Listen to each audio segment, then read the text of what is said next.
Yes.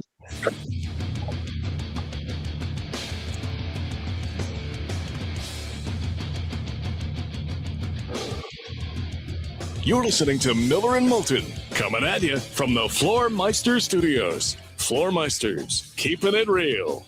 And now, here's Mark Miller and David Moulton. Top of the morning to you on this first Thursday of April. Final Four is 2 days away. The Masters begins in a week. The NFL draft is 3 weeks from tonight. You ready? How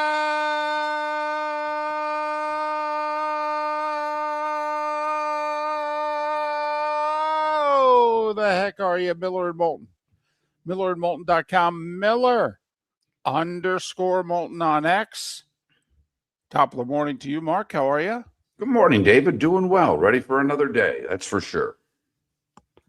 One day closer to the Masters. Looking forward to that as always. And like you said, the Final Four. And hey, Monday could be great. You never know what Monday's going to bring. But Saturday with that Michigan-Arizona game, a lot of people, including yours truly, think that's the championship game. Yeah, that always scares the you-know-what out of me. There's numerous examples where we thought that, and the winner of the other game has gone on to win it. And then there are times when, which it turns out to be the case. But, yeah, I don't think it's a foregone conclusion, put it that way, Mark, that the winner of the late game Saturday is just going to steamroll on Monday. Well, then UConn better win the first game. That's the way I look at it. UConn to me, and I know Illinois' A game can play with either of them, but UConn, I have more faith in them as a program, as a team, to have a better championship game than Illinois, obviously, with their past success. Right. That makes sense. 2 1s, a 2 and a 3. All right. And the 2 was thought for most of the year that they were going to be a 1. So, we got 4 big boys here. There's no question. 2 Big Ten teams are favored, right? Slight? They are. Illinois was about a point and a half favorite, and I think Michigan's about the same. 26 years since the Big Ten's cut down the nets. Do we want an all Big Ten final? No, I don't. Okay. Like I said, I think UConn gives Michigan a better game. I just think Michigan, with teams they've seen before, and I thought they were the class of that conference all year long. I didn't think it was close. So I would like to see them have to face, I just think what Hurley does offensively, the movement, is something that you don't see much of in the Big Ten. It is a different style. And Dusty May's a terrific coach, but now he's got, just a day to prepare, if you will, for that game. So that, to me, is the more fascinating matchup, which means we'll probably get Illinois and Arizona. But neither here nor there. I like to watch offensively the way UConn plays, and they will bring some things defensively on this, at the same note that Michigan's probably not seen a lot of. I respect that he's not the guy that everybody likes. I like him because I liked Earl Weaver. If you like Earl Weaver, how can you not like Hurley? I mean, he's a yeller, he's a screamer. I do think it's funny that the internet made a huge deal of what looked to be like a head-to-head touching of he and the referee. And the referee, when asked about it, said, "What are you talking about?" Which I thought was, I just thought that was fun. Oh, no, it's a thing. It's amazing. I mean, the NCAA got questioned because the referee involved in that region final with Duke and UConn, whose heads touched with Hurley with 0.3 to go. All right. He was not listed as one of the 12 officials that's going to do the Final Four. And so people asked whether or not it had anything to do with that incident. And the NCAA was like, what? No. But, yeah, I don't know. I think if you know basketball, quite frankly, if you've been courtside and you've done a lot of basketball, okay, you don't think anything of that. If you're just sitting home watching video on the internet, I think you lose your mind. Okay, but it's difficult to explain. Okay, never mind the fact that Hurley might have just blanked out by what just happened. Okay, and was looking at the ref approaching him like, what are you doing? So, I'm glad.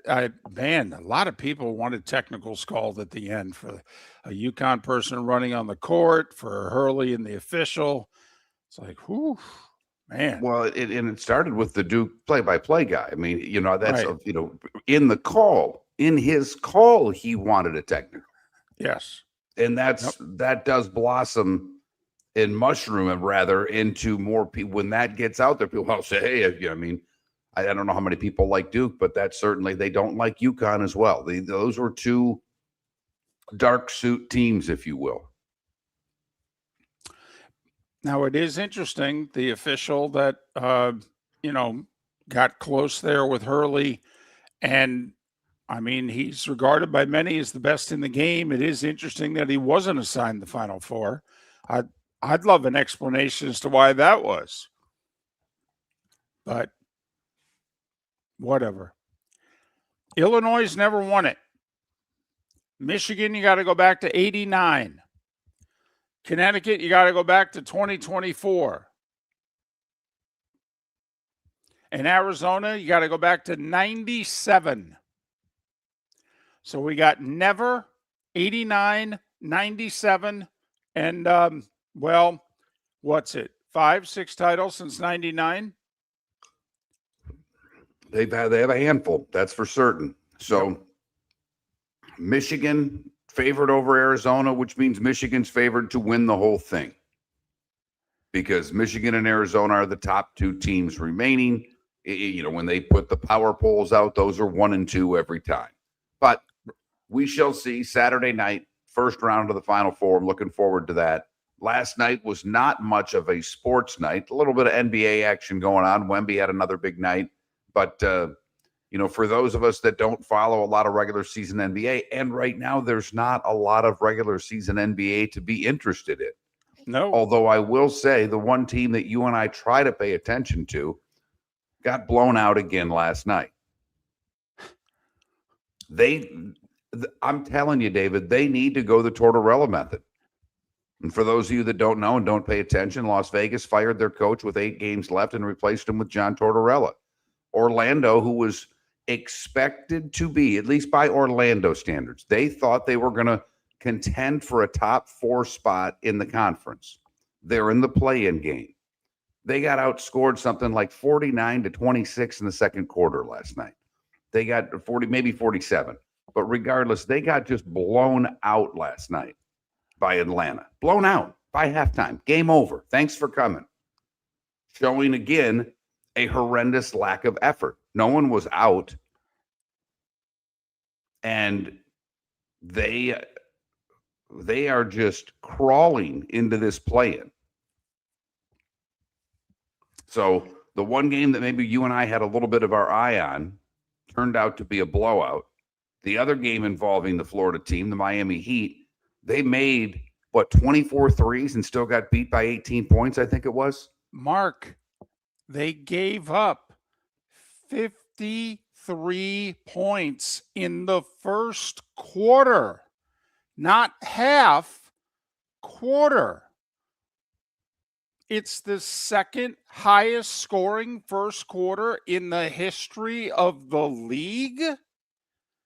I mean, seriously? 53 points right out of the chute. I don't know. This just doesn't seem like a good product to me. Boston by 18, but they led by 30 something late. Atlanta by 29, the Sixers by 22. All right. Denver by 13, San Antonio by 14. I mean, I'm looking here. The Knicks by 11. We had 2 games decided by less than 10 points last night out of 9. I just don't see it as competitive. Funny Okay, thing is, Denver won by 13, David. They didn't cover. I mean, so right. I mean, the lines are also so big in these, games. But again, this is tough right now I'm not defending the NBA. I don't want people to think that. But when you have some of these games, who's going to get fired up on either side? The playoff spots are all set. I mean, that Denver Utah game, what's Denver really playing for? They think they can just walk out and win because Utah's actually trying to lose. I don't know. The margins to me, uh, a generation ago, forget 2 generations ago, a generation ago, all right, these margins of victory and defeat would not be handled well by teams, by front offices, by coaches, by the leaders on the teams. The league just seems very uncompetitive to me. And I'm hoping the playoffs are completely different. I think they will be. But the Miami Boston game is odd in this sense. You're everything you pointed out is obviously factual. Usually, when you get a team that blows out another team in a quarter like that, and I don't know what Miami shot per quarter for the game, and maybe it was awful, but from behind the arc, Miami shot over 50% for the game. They were 24 of 47 from 3-point range for the game and still got their doors blown off. So that's a lack of effort. That's a lack of defense. That's more of a January game in my eyes than an April game, if you know what I mean. But they're in the play-in. That's no matter what, Miami's going to be in the play-in. There's really no way, the way they've played lately, to get out of it. They're a couple, 3 games back? Well, last night, I think, cemented Orlando and Miami in the play-in unless they literally win out. And even then, they may need some help. So both at those home. are the games in state, in the association. We'll talk a little Philly sports with Rob Ellis today, JP Peterson to talk Rays Stadium and Tampa Bay Lightning. They've got a big game tonight. And our buddy JP Shadrick to talk about the Jags. All ahead on the Thursday edition of Miller and Moulton. Just like that, JP's back in his slot. Seems like old times already.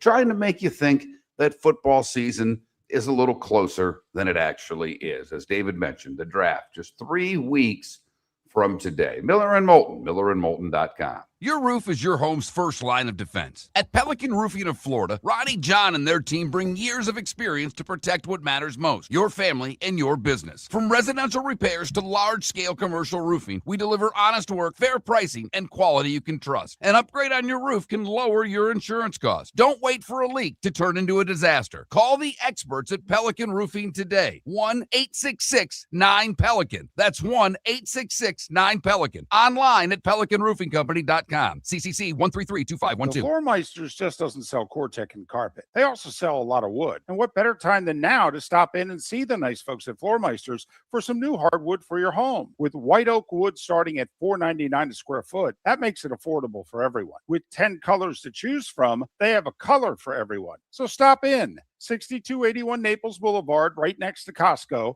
or go to the web. It's floormeisters.com.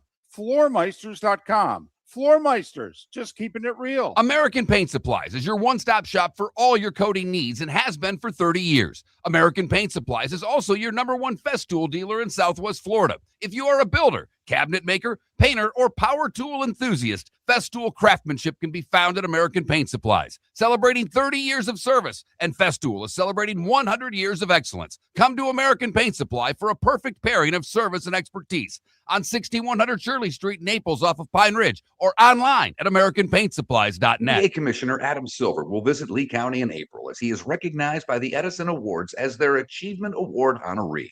His recognition not only highlights his leadership within professional sports, but also his broader influence on business, technology, and social responsibility. The Edison Awards recognize thought leadership from around the globe, making Silver's visit a significant moment for Lee County. Visit EdisonAwards.com for event details and tickets. Lee County, building a better community through business, sports, and tourism. This is Miller and Moulton.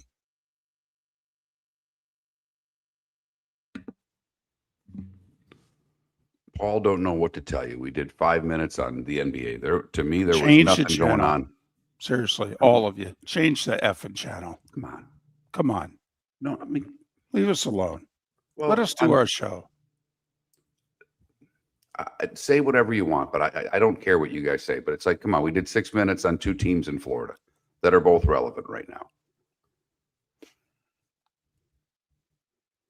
There were 3 games in the NHL last night. I'm not going to break down Brewers Rays. I'm not going to break down Marlins White Sox 5 games into the season.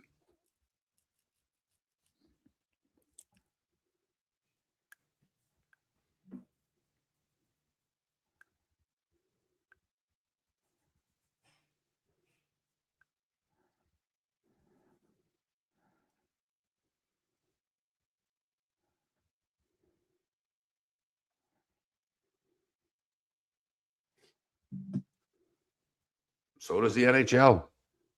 LW. So does the NHL. I mean, at least with the NBA, they're at 30. So to go to 32 doesn't really mean it doesn't seem like too much to me.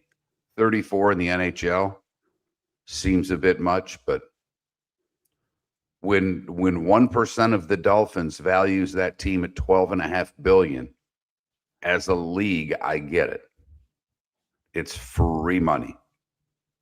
And any of these teams who were purchased in the last, say 5 years, they're looking for a return on their investment. I know, Shimko, I saw that. I did. Do you go burrito? Enchilada. Because if you go taco, taco's going to win. Do you go beef or chicken? Shimko,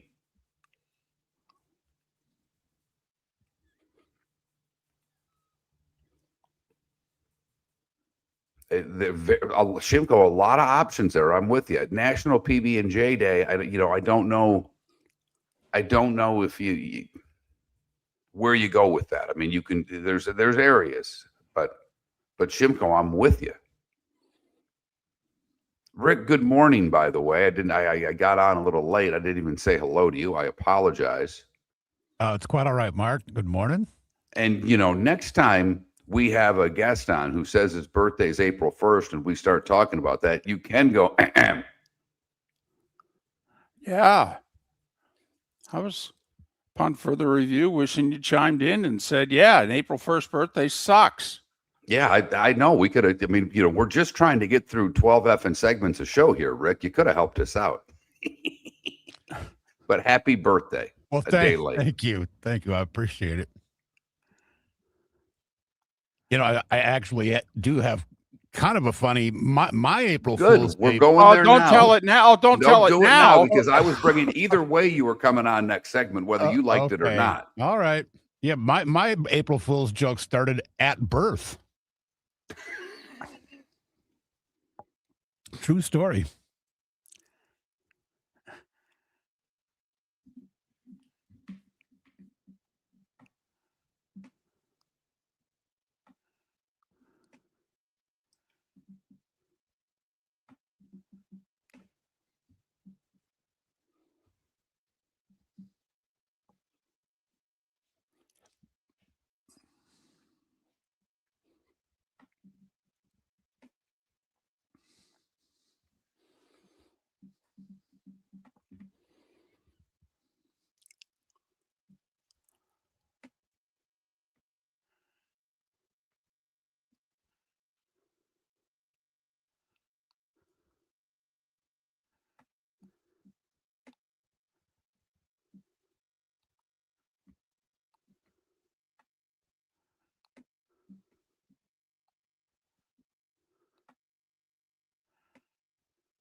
Welcome back to Miller and Moulton. Text the guys what's in your mind at 21,000. That's 21000. And now, here's David Moulton.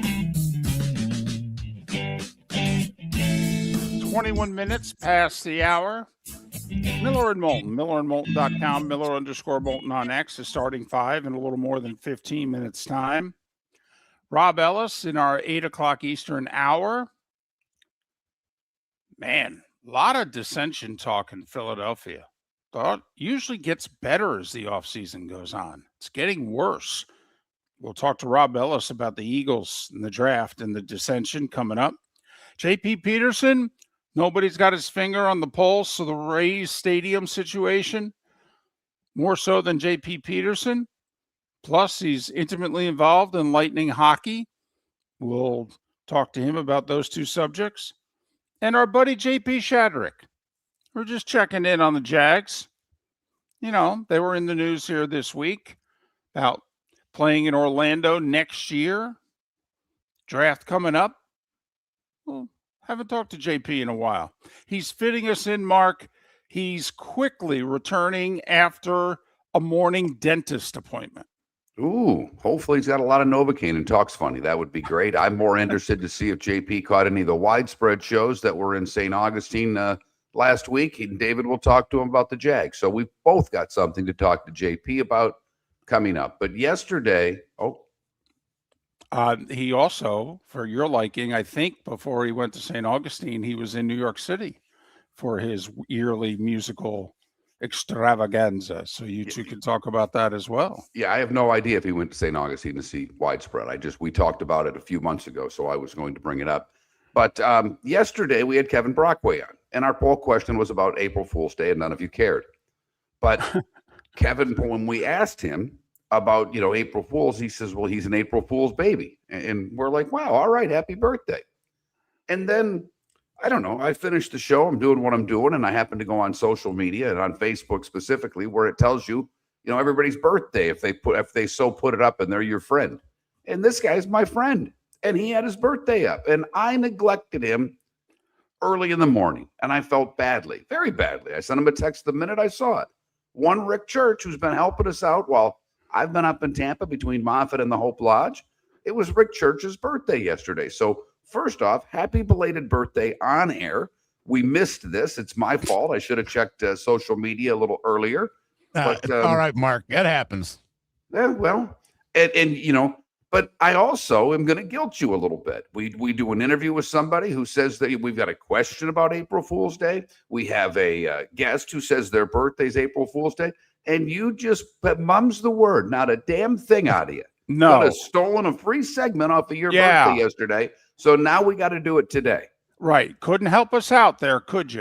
Couldn't have had some fun. You guys know, I'm kind of a low-key kind of guy. I'm just like, nah, should I say something? Nah, nobody cares. It's all right. Yeah. Yes. Well, okay. Yes. Apparently having your birthday on April Fool's sucks. Yeah, sure, if it was the Twins or T-Wolves, he'd have jumped right in. Right.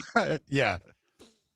That's probably true. Well, I was telling you guys during the break because, the guest was talking about, when you're born on April 1st, you're kind of, the whole April Fool's Day thing kind of revolves around your quote unquote special day. But so I said I was kind of an April Fool's joke from the day I was born.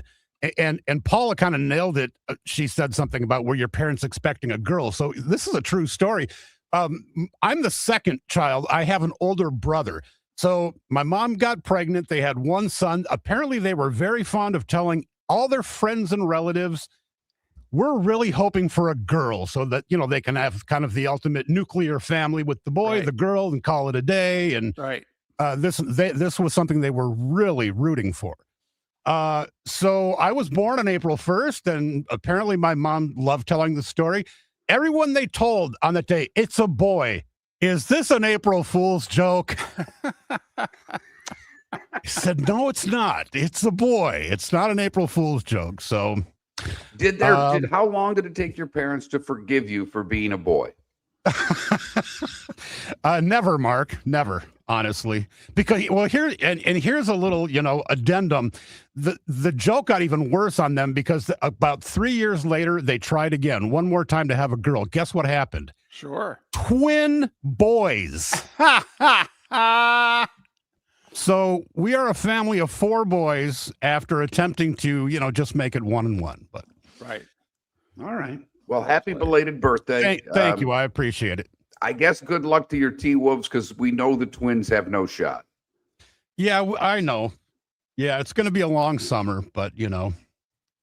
I have to tell you, though, David, when it comes to franchises right now, you and I have talked a little bit about this with baseball's pending work stoppage next year. And Manfred wants a salary cap. I mean, he's made no bones about it. But with the cap comes a floor. And the Twins are along a group of teams that don't spend any money. Yep. David, yesterday we found out the Dolphins sold 1% of their team. The valuation of the Miami Dolphins was $12.5 billion. Now, included in that, though, is the stadium, the F1 race. I mean, the tennis, it's all there on the ground. So it's not just the Dolphins, but it is the primary part of the sale. Yeah, I got you. Okay. Help me out here, David. The F1 race and the tennis tournament are worth what? Well, Ross was quoted, was it last week or the week before, saying he generates more revenue from the F1 race than he does from the Dolphins all year. Now, that doesn't include the TV money he gets. I think he's just talking ticket sales and sponsorships. So, do you think the F1 race is worth more than the Miami Dolphins? No. Okay. No, I don't. I mean, I get that all those things come through, and I'm not trying to be a jerk here. It still means this franchise is worth a lot of money. And right now, franchises are worth so much. If you go to what the Trailblazers were just sold for, what they're trying to get for the Seahawks, I mean, if Manfred really wants to push, at what point do the players say, great, you need to, and if the Twins and the Marlins and the Pirates and et cetera, don't want to spend, how did they not sell a portion of their franchises when they're worth what they're worth right now? The Giants sold, 10% of their franchise last year to private equity, and they did it valued at $10 billion. So your point about Ross just put up 1% and valued it at 12 and change. Listen, if I'm the owners of the Seahawks, I'd come up with an excuse and just delay this another 6 months. Because the way it's going, Mark, it'll be worth an extra $1 billion for you. It's obscene. It doesn't make any sense to us, obviously. It's beyond monopoly money. Okay. And you don't get your money back. We don't see it until you sell. And so, I mean, are you really treating a pro franchise as a home you're going to flip? And look with football, at least I understand the demand from the television networks and the streaming services.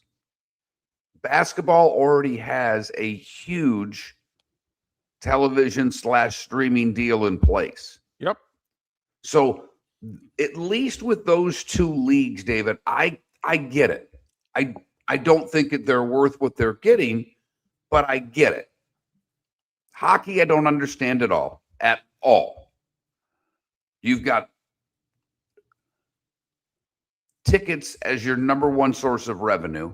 You have no real television deal in the United States, and you've lost money across the board on your regional cable deals. Baseball was getting the majority of their money from those regional cable deals. And that money's gone, and it doesn't look like it's going to be replaced anytime soon. And that's why franchises like the Twins and a few others, that they went from getting 60 million in local TV revenue, Mark, to getting 10 to 20. And so that's why they've drastically cut their payrolls, because they're out a lot of money. And yet their franchise value keeps growing. And that's the part that confuses me. Baseball and hockey valuations confuse me. The basketball and football, I think they're overvalued, but I understand the value because the revenue streams that are coming in are strong and will continue to be strong for some time. You know what's strong? The starting five. That's next. The Cape Coral Police Department is growing, and they want you to be a part of it. They're hiring new officers. Starting pay is between $74,000 and $90,000, depending on your experience. And with a $10,000 hiring bonus, you could be making $100,000. Enjoy paid holidays, off-duty details, plenty of OT opportunities. They're also hiring dispatchers and professional staff. So go to capecops.com. Capecops.com. Be brave, be best, be Cape. American Paint Supplies, celebrating 30 years in Naples, is proud to be the exclusive Farrow & Ball dealer in Southwest Florida. The best thing to come from the UK since the Beatles, Farrow & Ball has the colors and paints at American Paint Supplies. See why all the designers and painters choose Farrow & Ball. For 30 years, American Paint Supplies provides the perfect pairing of service and expertise on 6100 Shirley Street in Naples off of Pine Ridge, or online at AmericanPaintSupplies.net. American Paint Supplies is your one-stop shop for all your coating needs. The Floor Meisters just doesn't sell Cortec and carpet. They also sell a lot of wood. And what better time than now to stop in and see the nice folks at Floor Meisters for some new hardwood for your home. With white oak wood starting at $4.99 a square foot, that makes it affordable for everyone. With 10 colors to choose from, they have a color for everyone. So stop in, 6281 Naples Boulevard, right next to Costco, or go to the web. It's floormeisters.com. Floormeisters.com. Floormeisters, just keeping it real. Your roof is your home's first line of defense. At Pelican Roofing of Florida, Ronnie, John, and their team bring years of experience to protect what matters most, your family and your business. From residential repairs to large-scale commercial roofing, we deliver honest work, fair pricing, and quality you can trust. An upgrade on your roof can lower your insurance costs. Don't wait for a leak to turn into a disaster. Call the experts at Pelican Roofing today. 1-866-9-PELICAN. That's 1-866-9-PELICAN. Online at PelicanRoofingCompany.com. CCC 1332512. This is Miller and Moulton.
Yeah, I doubt it too, DC.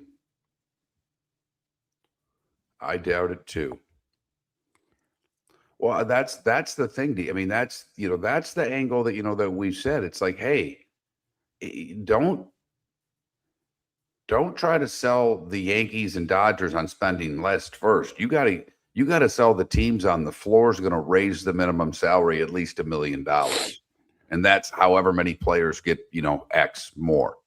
Would that do it? That's the angle we would take.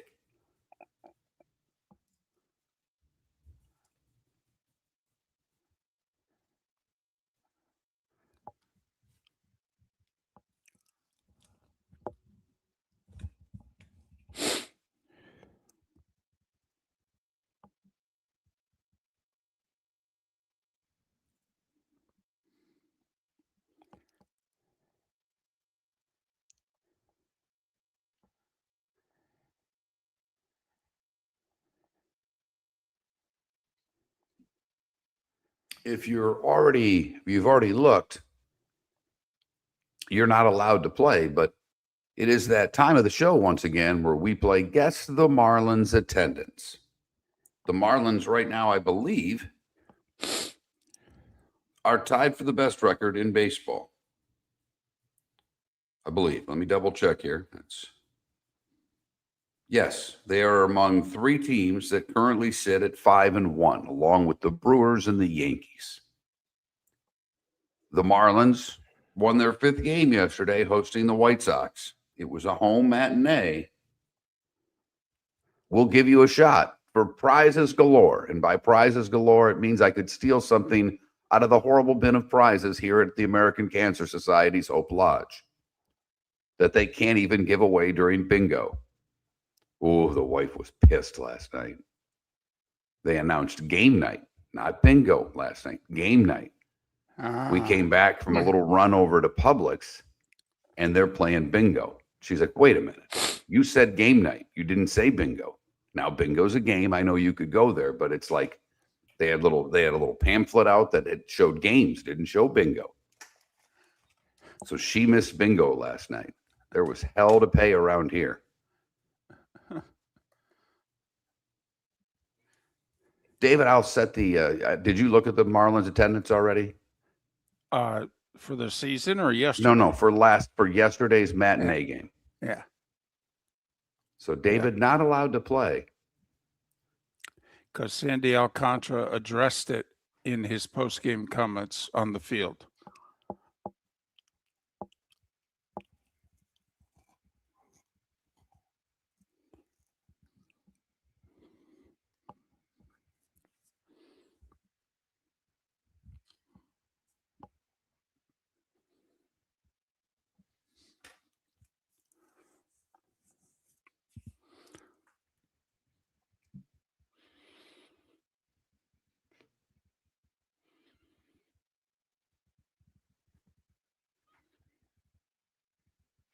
Oh, come on, Brian. That's a little bit. I mean, I'll put the over-under at 6,830. For the season? No, for yesterday. Gotcha. Welcome back to Miller and Moulton. Text the guys what's in your mind at 21,000. That's 21000. And now, here's David Moulton. 22 minutes till the top of the hour. Rob Ellis, JP Peterson, JP Shadrick, they'll all begin to join us beginning at 8 Eastern, 7 Central here on Miller and Moulton. MillerandMoulton.com, Miller_Moulton on X. I don't know what we can do with this, but isn't today like National PB&J Day or something like that? National PB&J Day, National Burrito Day. You know, you could mix up some different Tex-Mex type ideas. You could simply go chicken or beef. You could go, or just a bean burrito, which, by the way, was a great drunk order, believe it or not. When you didn't have money in college, 3 bean burritos, you're out the door back in the day for like $2. Oh, it was phenomenal. And you paid for it the next day. But that was, as I saw the meme the other day, Taco Bell is the only place you can still get gas for under $2 a gallon. Yes.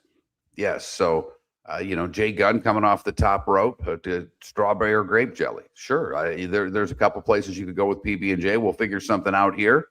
Get a poll question up that you're not interested in. It seems to be our MO lately. Maybe with food, you'll be interested. Who knows? 21 minutes before the hour. Time now for The Starting Five. 5 big stories you need to know. Here is The Starting Five. Brought to you by Lee County, Florida, building a better community through BST, business, sports, and tourism. Tiger Woods asked for and was granted permission to leave the country in order to seek treatment. Okay, he claims that he has to leave the country for privacy concerns.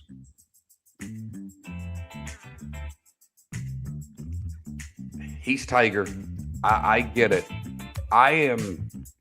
David, there have been a lot of players on the PGA Tour that have had different bouts with different demons over the years.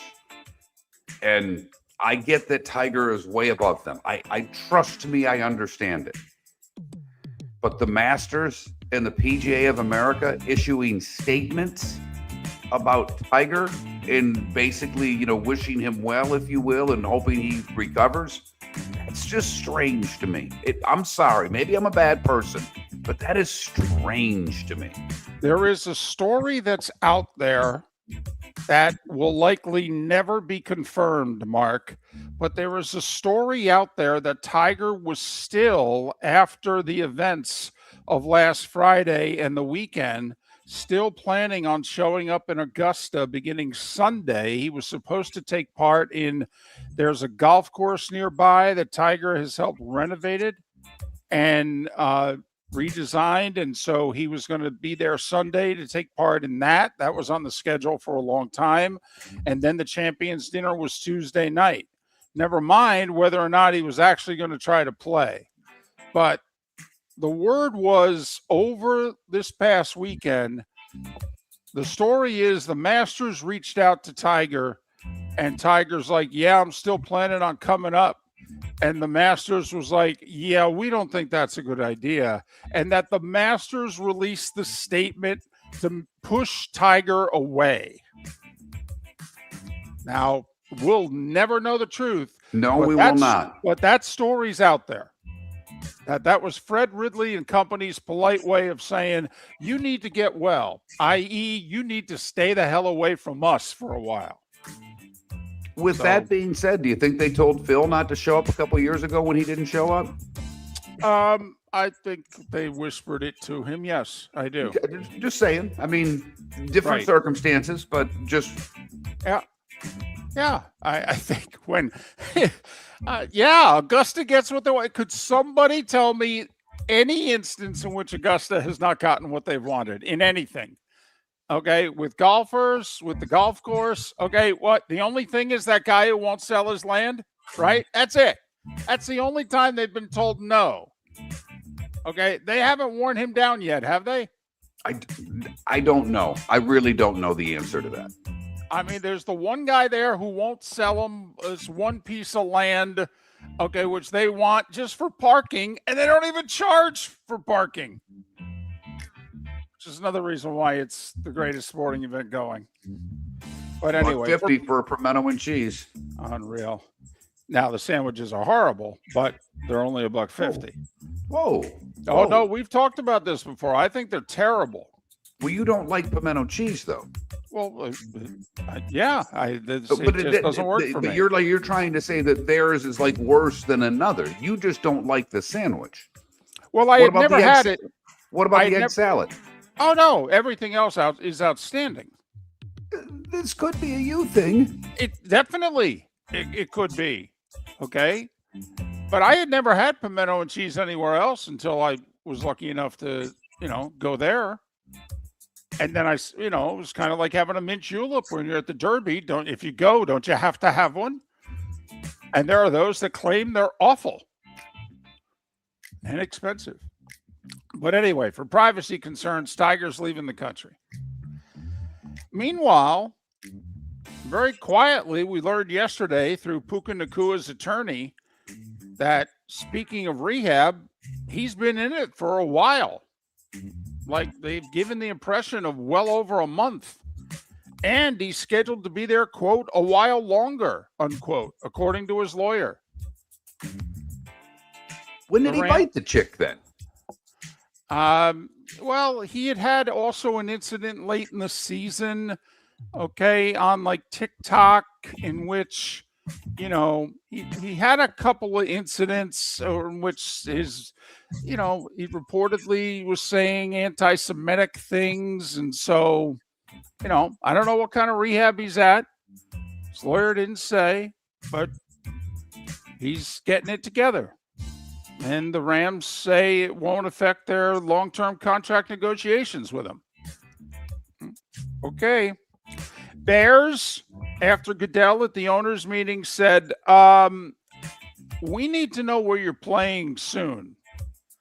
The Bears have come out and said, quote, late spring, early summer is when we'll let you know whether it's Hammond, Indiana, or Arlington Heights, Illinois. What they seem to be waiting on is the Illinois government is in a spring session that ends at the end of May. if they get the tax breaks they're looking for, the thought is they're going to choose Arlington Heights. If the Illinois legislature is not going to change the tax situation at Arlington Heights, then the Bears will go to Indiana. The Bears have been at Soldier Field, by the way, since 1971. And the Rooneys were asked about Aaron Rodgers, and they said, we expect a decision before the draft. The draft is 3 weeks from today. So there you have it. Baseball. Marlins shut out the White Sox 10-0. Mark, they have the best record in the sport at 5-1. Sandy Alcantara with a complete game, 3-hitter. He threw like 93 pitches.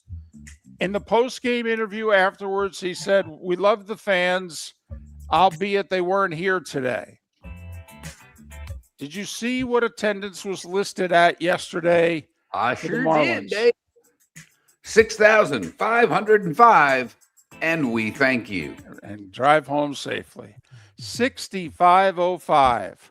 If they go have a good road trip, don't you think their fan base, a little pressure on them in a week or so to show back up? Come on now. What fan base? Well, that's what we need to find out. What fan base? I mean, you know, when we do it's the number 1 or number 2 most watched thing in each market, with a few exceptions. One of the exceptions is the Miami Marlins. Yep. But Mark, if we didn't think the Florida Panthers had a fan base either. Okay. And so, you know, this franchise at least has won 2 World Series. And so there's got to be some fans out there. Right. And we'll see. It's a long season, and they have to win to have a fan base because, well, if you looked at Panther games by midseason on, they quit going. Milwaukee with 6 in the 8th beat the Rays 8-2. Chris Sale, another strong outing, 1 hit over 6 innings. He's 2-0. Braves beat the A's 5-1. Phillies were down 5-1. They scored 1 in the 7th, 1 in the 8th, 2 in the 9th to tie it, 1 in the 10th to win it. 6-5 Philly over the Nats in 10.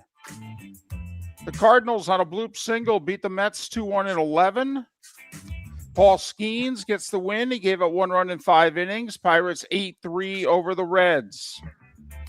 Astros swept the Red Sox 6-4. Houston's won 5 in a row, and Boston's off to a 1-5 start, which is a problem because the Yankees are off to a 5-1 start. Cam Schlittler with 6 1/3 scoreless yesterday. Yankees pitching has been phenomenal this year. Only game they've lost was 2-1. They beat Seattle yesterday 5-3. Colorado took 2 of 3 from the Jays, and the Jays-White Sox game for today has already been postponed because of bad weather. Rockies 2-1-10. Baltimore. Did you see how the game ended with Texas? It ended with the robot. Home plate umpire called the ball. Orioles challenged the 2-2 pitch. Robot said it was a strike. Strike 3, 3rd out. Game over. Baltimore 8-3. Zach Gallen, Tariq Skubal. Terrific pitching performance by both yesterday. Arizona got a homer in the 1st and beat the Tigers 1-0. Cubs with 5 in the 3rd beat the Angels 6-2. Twins are 1-4. Jonathan India with a grand slam and 5 RBIs. The Royals beat him 13-9. Dodgers got beat by Cleveland 4-1. Giants lost to San Diego 7-1. NBA, Heat gave up 53 in the 1st. 53 in the 1st quarter. Lost at home to Boston by 18. Orlando got outscored by 21 in the 2nd quarter. 47-26. Atlanta beat them in Orlando 130-101. Ridiculous. Knicks won in Memphis by 11. Philly won in Washington by 22. The Raptors with a costly loss at home to the Kings.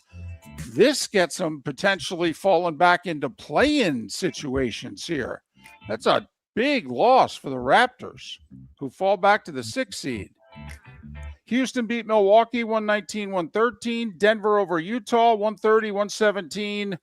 This Wembanyama guy, 41 points, 18 rebounds. Spurs have won 10 in a row.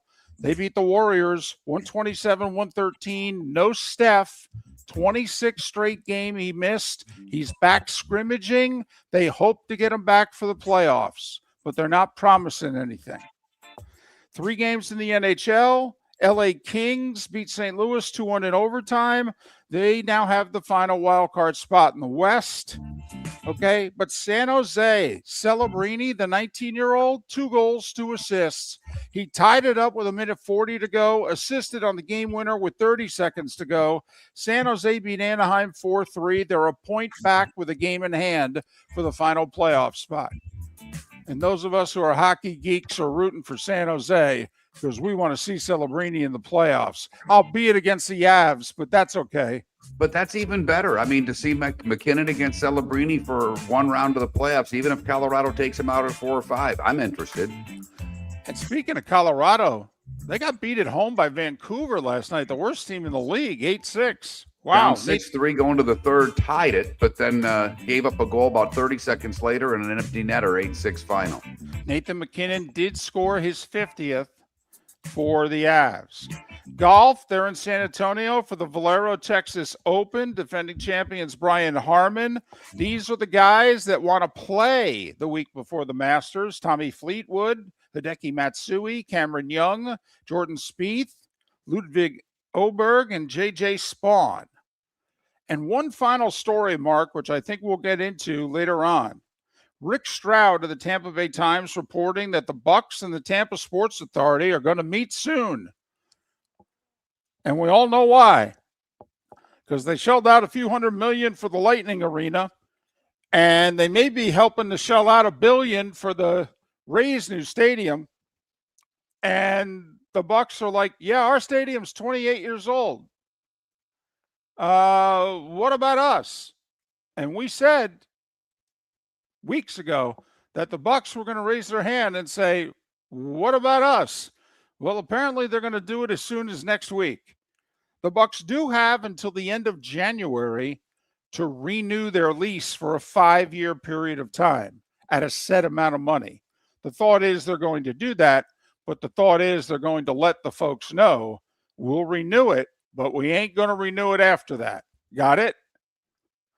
And it's 7 minutes before the hour mark. That was the starting 5 big stories you needed to know, courtesy of Lee County, Florida. They're building a better community through the tried and true method of BST, business, sports, and tourism. What I think's interesting going forward with the Bucks and a new stadium, with the Rays stadium going so close to where the Bucks play, it seems odd if they were to build a new one, in the same area. Is there enough room to have 2 stadiums while you're building a third? Well, they're not going to build a new one, but it's going to be $1 billion renovation is what the Bucks are talking about. Your roof is your home's first line of defense. At Pelican Roofing of Florida, Ronnie John and their team bring years of experience to protect what matters most, your family and your business. From residential repairs to large-scale commercial roofing, we deliver honest work, fair pricing, and quality you can trust. An upgrade on your roof can lower your insurance costs. Don't wait for a leak to turn into a disaster. Call the experts at Pelican Roofing today. 1-866-9-PELICAN. That's 1-866-9-PELICAN. Online at pelicanroofingcompany.com. CCC 1332512. The Floormeisters just doesn't sell Cortec and carpet. They also sell a lot of wood. And what better time than now to stop in and see the nice folks at Floormeisters for some new hardwood for your home. With white oak wood starting at $4.99 a square foot, that makes it affordable for everyone. With 10 colors to choose from, they have a color for everyone. So stop in. 6281 Naples Boulevard, right next to Costco, or go to the web. It's floormeisters.com. Floormeisters.com. Floormeisters, just keeping it real. Mark Miller for Sleep Treatment Direct. They are helping me with sleep apnea. And by helping me, I mean curing me. No more CPAP machine. No more snoring. No more tossing. No more waking up exhausted. Their expert team got me the right treatment, fast and hassle-free. If you want to feel energized and get rid of your snoring, call Sleep Treatment Direct today. 444-1741. That's 239-444-1741. Sleep Treatment Direct. Sleep safe and sound. EPA Commissioner Adam Silver will visit Lee County in April as he is recognized by the Edison Awards as their Achievement Award honoree. This recognition not only highlights his leadership within professional sports, but also his broader influence on business, technology, and social responsibility. The Edison Awards recognize thought leadership from around the globe, making Silver's visit a significant moment for Lee County. Visit EdisonAwards.com for event details and tickets. Lee County, building a better community through business, sports, and tourism. The Cape Coral Police Department is growing and they want you to be a part of it. They're hiring new officers. Starting pay is between $74,000 and $90,000 depending on your experience. And with a $10,000 hiring bonus, you could be making $100,000. Enjoy paid holidays, off-duty details, plenty of OT opportunities.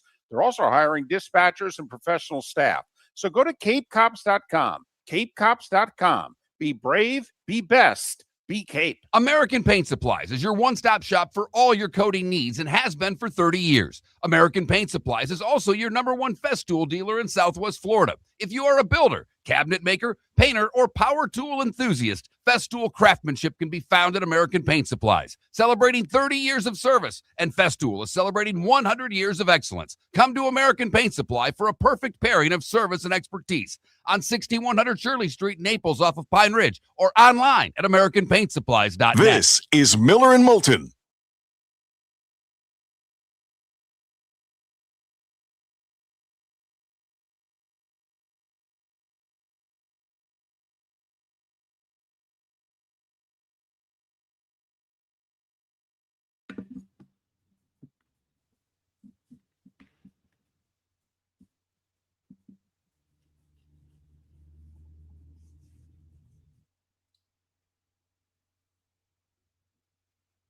I would guess with some sort of shade RCB, I don't think you can do all the renovations and a retractable for $1 billion anymore, believe it or not. I don't think it could be done.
All right, go Raiders. Congrats. Have a blast.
You're listening to Miller and Moulton, coming at you from the Floor Meister Studios. Floor Meisters, keeping it real. And now, here's Mark Miller and David Moulton. Hour 2 of Miller and Moulton on this first Thursday of April. Thanks so much for being with us, Miller and Moulton, millerandmoulton.com, Miller_Moulton on X. Couple of tasty topics out there. See what I did there? For a poll question. It's National PB&J Day, but I don't really know what we do with that. I've already got it up. I didn't even consult you. I just put 2 poll questions up during the break. Was one of them PB&J? One of them was PB&J related. The other one was burrito related because it's National PB&J Day and it's National Burrito Day. Well, what'd you do with the PB&J? When's the last time you had a PB&J? Last month, last year, not since I was a kid. Okay. You know, and if you're a kid, then you can't check 2 boxes. They don't allow it on X. I apologize. And I appreciate if you're a kid and you're listening. I do. Send us a text. Tell us how old you are. We'll give you a shout out, but you don't know what that is. And now you think I'm really old just for saying that. Holla. And then National Burrito Day. What's your favorite Tex-Mex food that isn't a taco? You can't put taco on there. Taco would just win. So I went burrito, fajita, enchilada, quesadilla. Oh, I like it.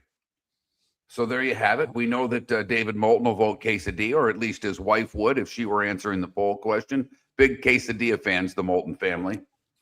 But it does. See, this is an area where David is in a little bit of a state of flux, because this does jump on to what we talked about yesterday. If you're at a Tex-Mex place and you ask your question of the waitress, which is, where do I get the most food? Fajita and burrito would probably be pretty close. The burrito has girth, David. There is substance to a burrito. Now, I think you're misinterpreting why it is that I became such a big fan of the quesadilla. It was convenience.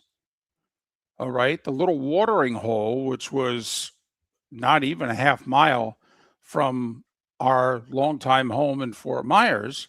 Okay. They had like 6 go-to items as appetizers. We would walk over, sit on the deck, have a drink or 2, and then just order something quick to eat. And a go-to was the chicken quesadilla. Wife liked it. I liked it. So we started with that. We'd split it oftentimes. It was big. It was one of the great values going.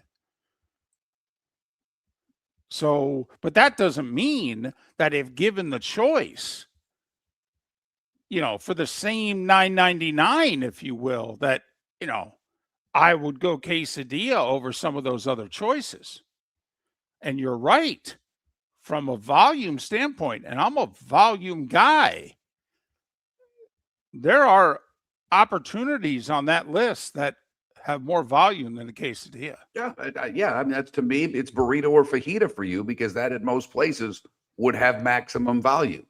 I mean, although the 3 enchilada plate with some beans and rice could fill you up as well. I mean, the quesadilla more than likely is the least volume object of the 4. And that's why I did kind of change mid-flight there and said if your wife was voting, she'd go quesadilla. No doubt. There's other options. Yeah.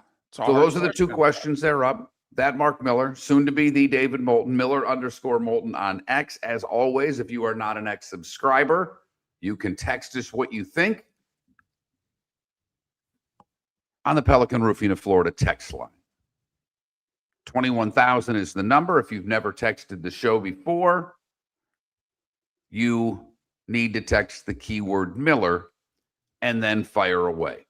So Miller to 21,000 and then text us whatever the hell you want. I honestly, I read them all. Every once in a while, I'll text you. So just beware. You never know. I try to be good. And unless you're really snarky and somewhat mean, when I show up in the morning, and if you want to give us a lot of grief, you know, there's sometimes at 5:30, you're going to get a text back. So if that phone's not on silent, well, I don't know what to tell you. You started it. That's okay. My texts don't make noises. So Most people don't. you I can would text me say anytime.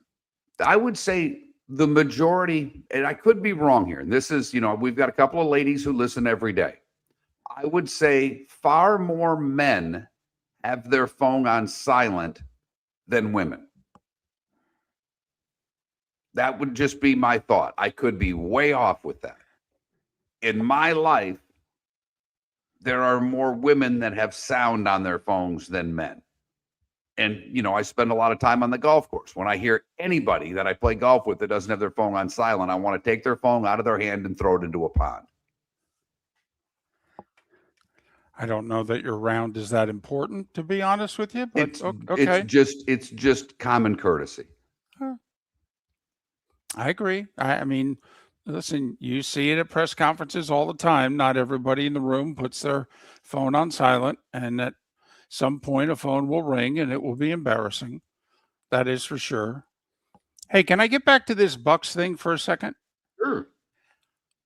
I think the Bucks are going to be paying very close attention to the Jacksonville Jaguars on two fronts. The Jags deal with Duval County and the city of Jacksonville is a $2 billion deal. It's supposed to be half and half, but it's half the stadium, and then the other half is the area around the stadium. And the area around the stadium, I believe Mr. Khan is paying for, because that's developments that he's going to profit off of. He owns that land. He should be paying for it, but that's neither here nor there. And the stadium, that the city and the county are going to take care of. So their plan is to spend like $1 billion. Well, that's reportedly in Rick Stroud's story what the Bucks are thinking. Well, don't you think the Bucks are going to at least take a look and see what the Jags did with their $1 billion? To take their outdoor stadium and keep it an outdoor stadium, but what did you do with it to potentially make a lot more money on it? That's number one. Here's number two, Mark, and this could be a long shot. You're of the belief that Tampa's never going to get another Super Bowl, and I think they're going to get one, because I think the league owes them, because the 2020 Super Bowl, 2021 Super Bowl was COVID. And the city got virtually no economic, bang for their buck. Don't you think, if I'm the Tampa Sports Authority, don't you make a call to Park Avenue? If I'm Mr. Glazer, don't you get Mr. Glazer to call and say, listen, we know we're not on your A list, but we're going to put $1 billion into repairs. What is it that you wish we would upgrade? Is it just capacity? Do you just want to be able to sell 5,000 more seats? What is it that puts us on the bottom of Super Bowl city lists from a stadium standpoint? Because we can correct that here with our $1 billion investment. Because if I'm the Tampa Sports Authority, I want one more Super Bowl. And David, I did say without a new stadium, I don't think they're getting one. And maybe a refurbished stadium is what they need. David, this might upset our Tampa listeners, the diehard Bucks fan, because obviously, with Gasparilla days and all the pirate history here in this town, get rid of the damn ship. Ooh. They're not having a Super Bowl with a ship. It's not happening. They need seats there. They need capacity. They probably need some shading. I will say, I've sat at club level of many a Bucks game. I think it's very enjoyable. I think the amenities there are fine. It's really the only place I like to sit when I go to a Bucks game. I'm a bit of a snob there. So I've enjoyed, other than time of year, but I've enjoyed myself when I've gone to Bucks games. Now, a lot, and I've been to a handful. The people I know that have suites have raved about how well they're treated and how good the food is there also. And for what it's worth, I will say that Bucks press box food is regarded as at least top 5, maybe top 3 in the NFL. But I don't think the cannon has to go. I think that's part of who the Bucks are when they score in the red zone. And I think that's that's a unique thing to them, and I would never want to see that go. Boy, that would be a hell of a poll question. Okay. Would you get rid of the ship to get another Super Bowl? I mean, if that's what the NFL said, they said we need more seats. Lose the ship. Sink it. We'll ask JP. He's coming up in a little while. Yeah. This guy's been in and around Tampa forever. He's he is the love of all Tampa teams. He covers them very, very well. Yeah. What does he think? Yeah, because there's only so much Ray Stadium questions we can ask him, and obviously we can get into the Lightning, but we'll put that on there. Okay. It's on my list of questions to ask. I think it's worthy of a poll question. All right. If the NFL said to Tampa, we'll give you another Super Bowl, but we need more seats, AKA lose the ship, should they? Boy, by the way, we've got a 9 and an 11-year-old listening. I just want to let you know. Got text right away. Huh.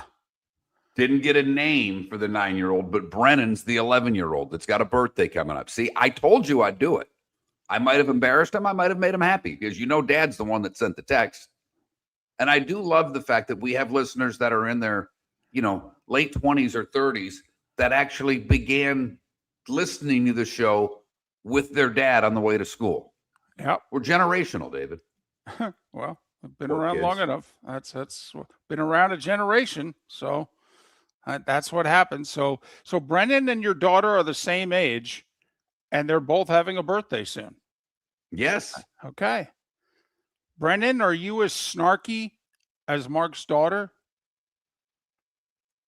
Okay. Brennan, do you do April Fool's Day pranks like Mark's daughter? Just wondering. Maybe Dad listened yesterday and said, "Ooh, that's a good idea. I can have the kid prank Mom." Right.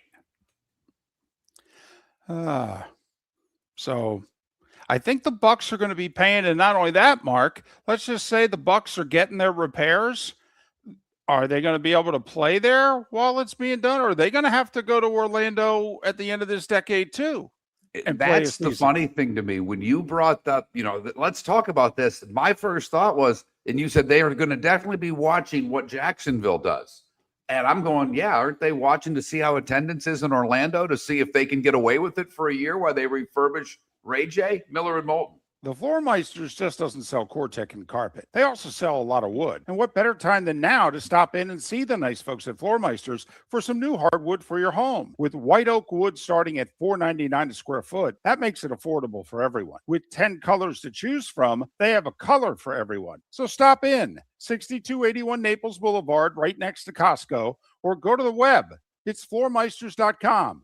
Floormeisters.com. Floormeisters, just keeping it real. American Paint Supplies, celebrating 30 years in Naples, is proud to be the exclusive Farrow & Ball dealer in Southwest Florida. The best thing to come from the UK since the Beatles, Farrow & Ball has the colors and paints at American Paint Supplies. See why all the designers and painters choose Farrow & Ball. For 30 years, American Paint Supplies provides the perfect pairing of service and expertise on 6100 Shirley Street in Naples off of Pine Ridge, or online at AmericanPaintSupplies.net. American Paint Supplies is your one-stop shop for all your coating needs. The Cape Coral Police Department is growing, and they want you to be a part of it. They're hiring new officers. Starting pay is between $74,000 and $90,000, depending on your experience. And with a $10,000 hiring bonus, you could be making $100,000. Enjoy paid holidays, off-duty details, plenty of OT opportunities. They're also hiring dispatchers and professional staff. So go to CapeCops.com. CapeCops.com. Be brave, be best, be Cape. Your roof is your home's first line of defense. At Pelican Roofing of Florida, Ronnie John and their team bring years of experience to protect what matters most, your family and your business. From residential repairs to large-scale commercial roofing, we deliver honest work, fair pricing, and quality you can trust. An upgrade on your roof can lower your insurance costs. Don't wait for a leak to turn into a disaster. Call the experts at Pelican Roofing today. 1-866-9-PELICAN. That's 1-866-9-PELICAN. Online at PelicanRoofingCompany.com. CCC 1332512. This is Miller and Moulton.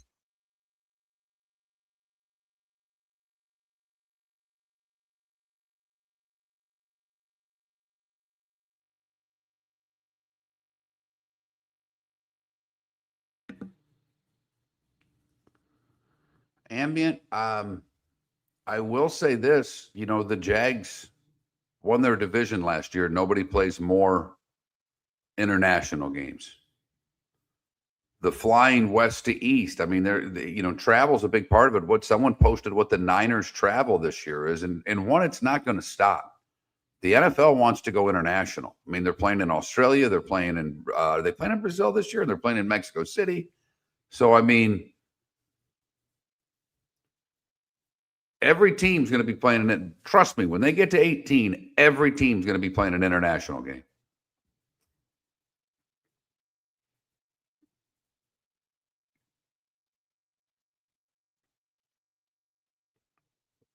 Andrew thank you.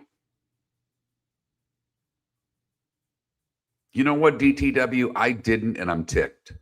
I'm actually ticked off about that. I missed it. And it was a perfect day. Yeah, actually, Ambient, they will. We actually did a segment on that specifically on this show. We talked to Pat Kerwin about it. Because didn't they have a flag football thing and a bunch of players were over there recently, if memory serves me right? By the way, they're all flying private. It's a totally different world, the way that they fly compared to the way that we fly.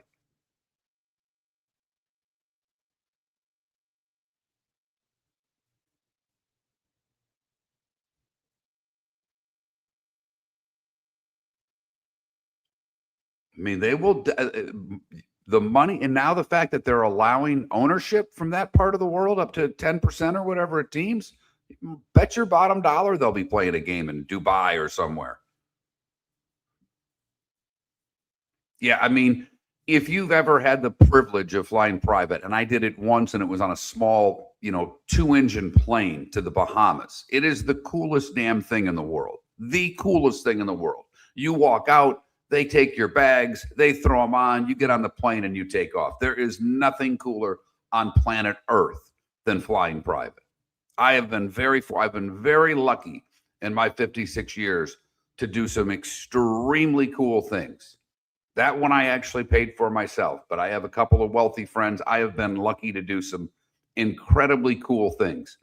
Flying private is, and Moulton's been able to do it a couple of times as well. It's undamn believable. It really is.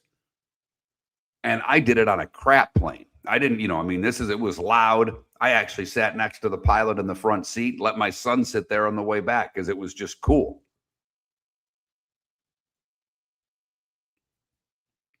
It's in Jules for the price there is nothing better. I mean, I think they have great service. They have great chips, which I'm a chips and salsa just freak. And the price is just terrific. Everything about that place, I am a big fan.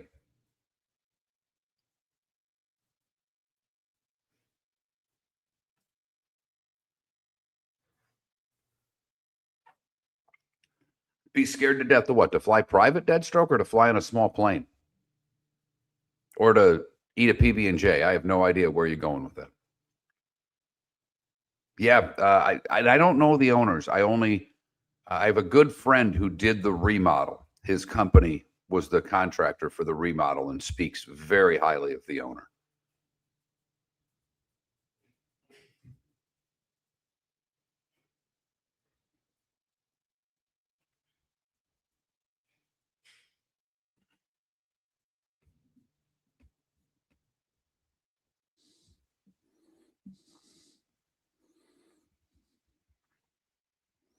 Okay. I did not know that the wife is serving. Is she a bartender? Does she host? Because I wouldn't know her if I saw her,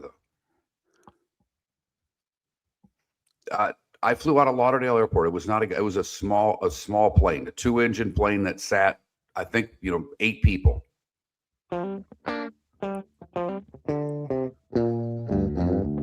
You're listening to Miller and Moulton. And now, here's Mark Miller and David Moulton. 21 minutes past the hour. Miller and Moulton, MillerandMoulton.com, Miller_Moulton on X. Bob Ellis will join us at the top of the hour. We'll look into just how much dissension is there with the Eagles, because the reports are it ain't good. JP Peterson, little over an hour. We'll talk Rays Stadium. We'll talk Lightning, and we'll ask him what is turning out to be the question of the day. What will the Bucks do if they're going to refurbish the stadium? And I simply asked the question, or I simply said, do we get rid of the ship? To me, we get rid of the ship. This is, it's not as bad as the, thing that they had at Marlins Park that David Sampson's the only one that likes. Right. But it is very unique. David, you've been at every NFL stadium. Is there anything more unique to the city and the city's history at any other NFL stadium? There may be, but most stadiums, I get they all have their own appeal, and Lambeau is its own great thing. But is there anything that screams whatever, like the ship screams Tampa Bay? No. Plus, there's no stadium where the seating on one side is so much less than the seating on the other. So I said get rid of the ship, and boy, oh boy, the Pelican Roofing of text line exploded.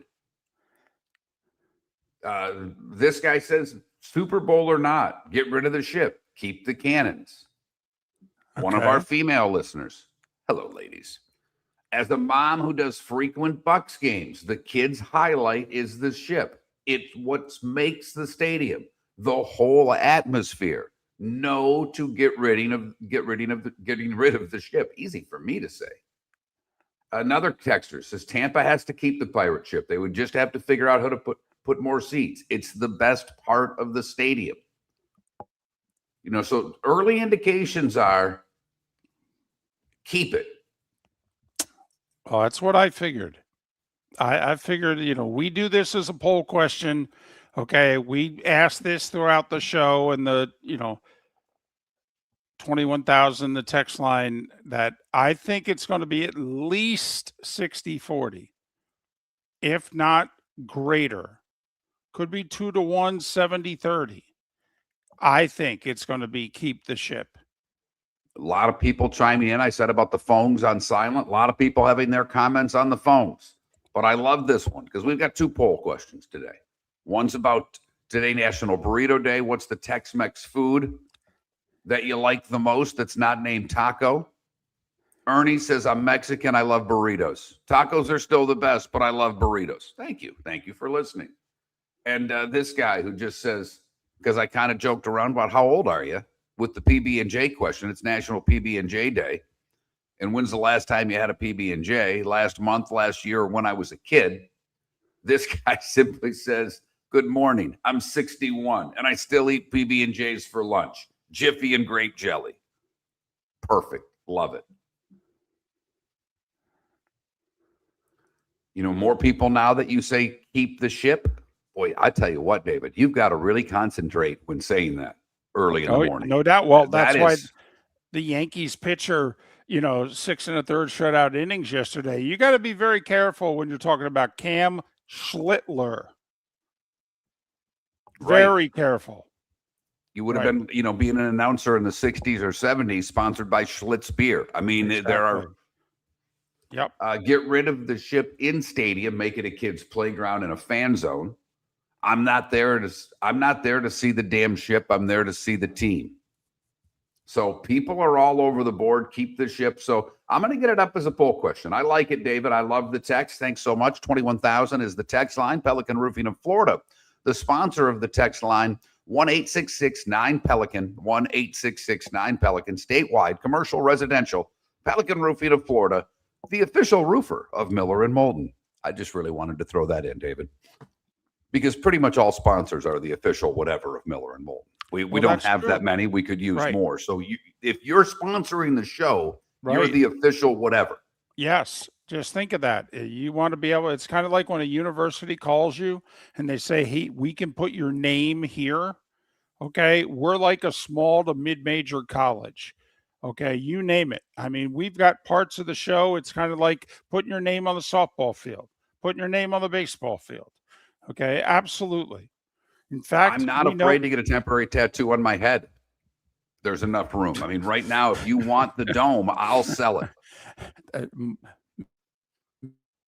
in 4 to 5 weeks. Okay. We can do signage. I'll do signage. I got blank walls behind me. I'll dress like a NASCAR guy. I love NASCAR. All right. I'd have no problem doing this show as a NASCAR driver. Hell, every segment I'll change hats. It'll be like being in victory lane every day. Mark, what was that question you asked? And then I put on, my Chevron hat. Next segment, put on the Sunoco hat. I just want Coca-Cola to sponsor to see if I can get you to wear a Coca-Cola hat. You and I are on different sides of the cola world. It's true. It would be very painful for my mother. That's texts I would get from my mother if I was wearing Coca-Cola products.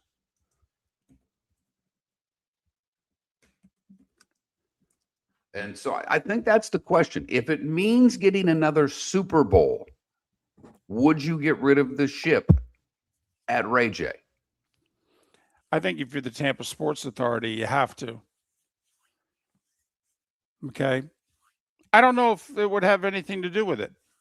It is one of the smaller NFL stadiums by capacity. Okay. If you're the NFL, but then again, Vegas is not a huge stadium. SoFi is. Now, it's not Jerry's World, which I'll say it again. I am just stunned. It's 15 years and counting, and it's going to be 20 minimum before they go back to Dallas. And I mean stunned. I mean, they got 90,000 permanent seats in that sucker. And they do Super Bowls at places, they got 25,000 less seats. I'm stunned. But that's me. Never mind the fact he's the most powerful owner in the league. I mean, he's in the Hall of Fame. Kraft isn't. The defense rests. And to be on the ship, I can get rid of it tomorrow. I'm not saying get rid of the cannons. You can do something where the cannons are still a part of it. I think that's the, like the whatever horn, whatever they call it in Minnesota. I don't want to tick off Viking fans, but they do the skull cheer and whatever horn that is. And I know it's specific to Viking culture, and I'm not trying to offend anybody, so I'm not going to guess. But when I think of that, I think of the Vikings. That is unique to them. The cannons are incredibly unique to Tampa, and they need to stay. I'm with you. The cannons are separate from the ship. I agree. And I also think, and this will be the first year coming up without him as the voice in such a long time, but I also think that you should play Gene's every time they score. Okay. I think they should play Gene saying, fire the cannons. And then you fire the cannons. I'm not opposed. I don't think they will, but I think they just don't do that to announcers the way you and I would like them, or for announcers, if you will. But yeah, it's funny. I think when I think of the cannons, I think of Deckerhoff almost before I think of a Buck player, if you know what I mean. Right. Yeah. I mean, unless you're a season ticket holder and you've experienced it in person, most of us have experienced it through Gene on the radio more times than we've experienced it sitting in Ray J. So the Bucks going to talk to the Tampa Bay Sports Authority. And I'm with you, David. If I'm the Sports Authority, if I'm the Glazer family, I'm finding out what it takes to get another Super Bowl in Tampa. And then I'm following those orders.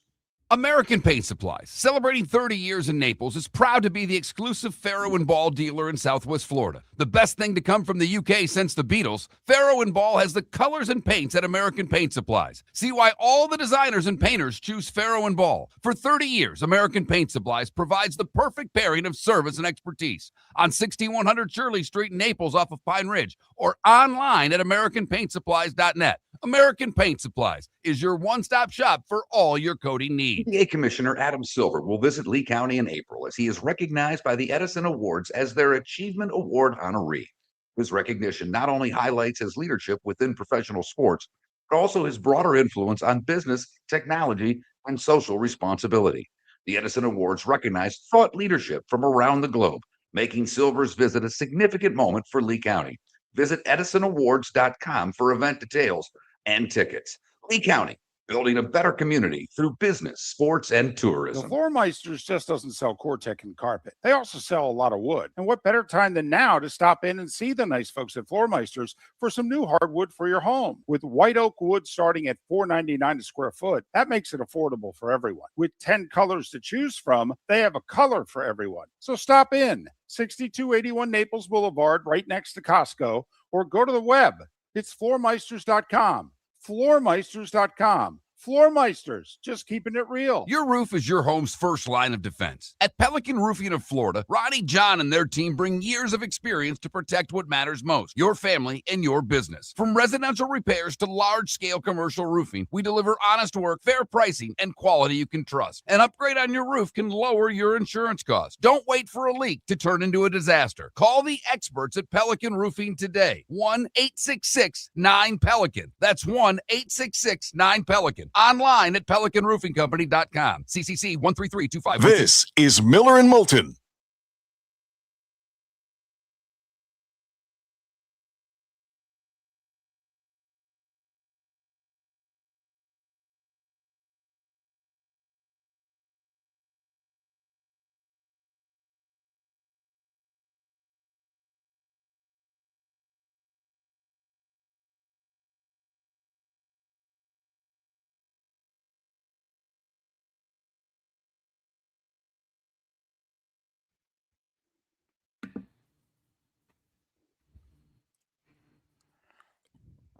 Thank you, JB Vike. I found out yesterday because I got a text from a buddy, and he was talking North Carolina, and I didn't realize that he was a Jayhawk fan. I should have, because of where he's from originally. I knew he was a Chiefs fan. And I let him know, of course, that because he gave me the rock chalk, whatever. He didn't like Duke or North Carolina. And I'm like, for what it's worth, I hate Kansas too. And I said, what the hell is rock chalk anyhow? I mean, that's the silly cheer. I think I said more than that to him.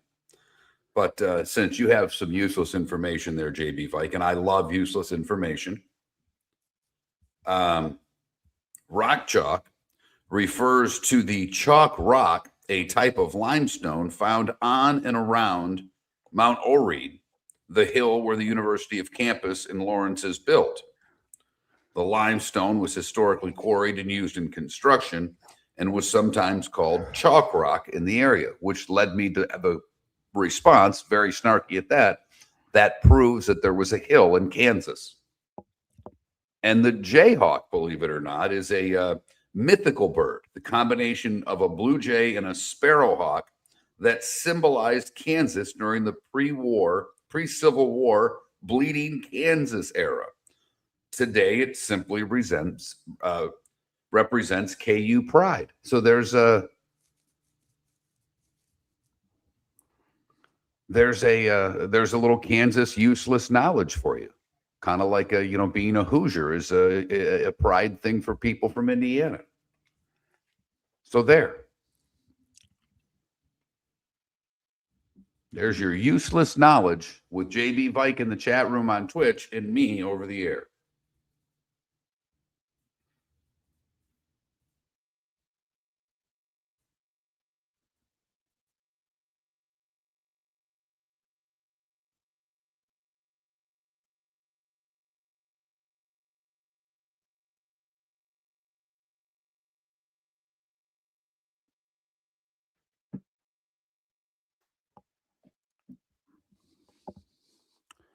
Next segment, we'll answer the burning question about what's a Hoya. Somebody asked about the dolphin that used to be in the pool at Dolphins games. Apparently, they only did it for a few years. They did it in the late 60s for a couple years, and they did it in the very late 70s, early 80s for 4 or 5 years. And that's it. I thought I had the correct answer when Finkel stole it. And then they, put one back there to film the movie in the 90s. That was it.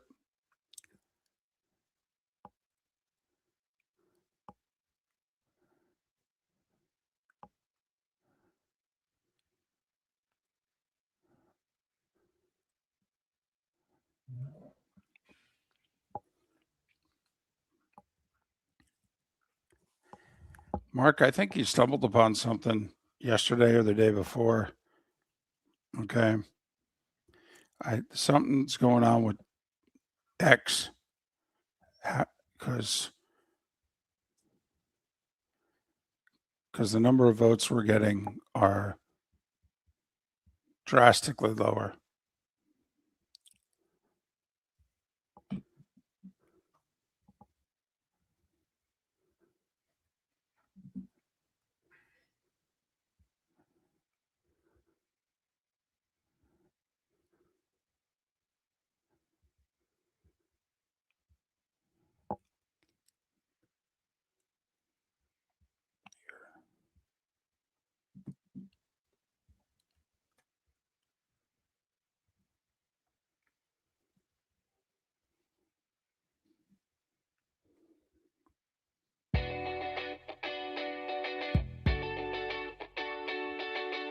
You're listening to Miller and Moulton.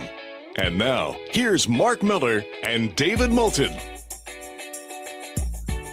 22 minutes till Rob Ellis from WIP in Philly will join us here on Miller and Moulton, millerandmoulton.com, Miller_Moulton on X. JP Peterson, host of the JP Peterson Show.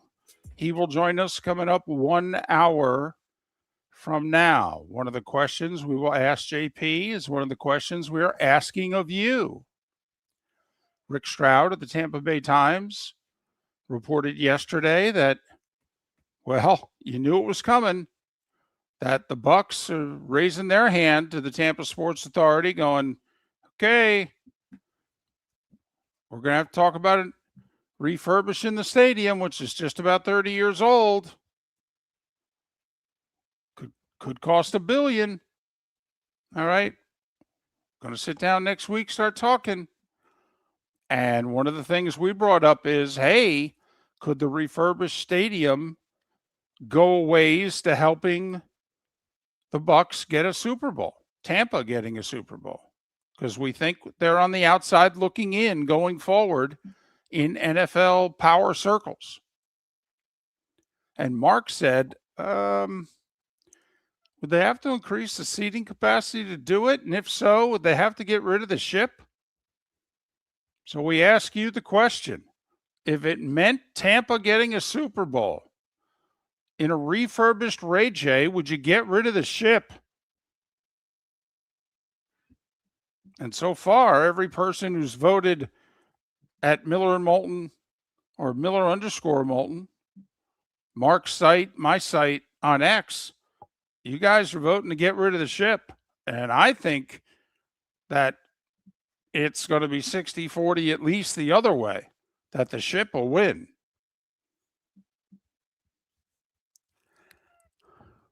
We'll see. The texts are on your side, David. The texts are clearly on your side. The votes early are not, but those people that are texting, there are more of them keeping the ship. Now, I will say it's worded in a way to favor getting rid of it. If it means getting another Super Bowl, and I don't know, this is where I'm relying on our Tampa listener. How big of a deal is it to have a Super Bowl in your city? You know, for Miller and Moulton, we would love another Miami and Tampa Super Bowl because it's probably the only way we'll ever do another Radio Row. And we might still not do it if it's in Tampa. or Miami. It's really expensive. It just is. And we don't have a radio station paying for us to be there. It comes out of our pocket, and I'm greedy. So David would really have to talk me into it because Radio Row's not what it once was. Right. But, we laid it all out there for you. If it meant getting a Super Bowl, would you get rid of the ship?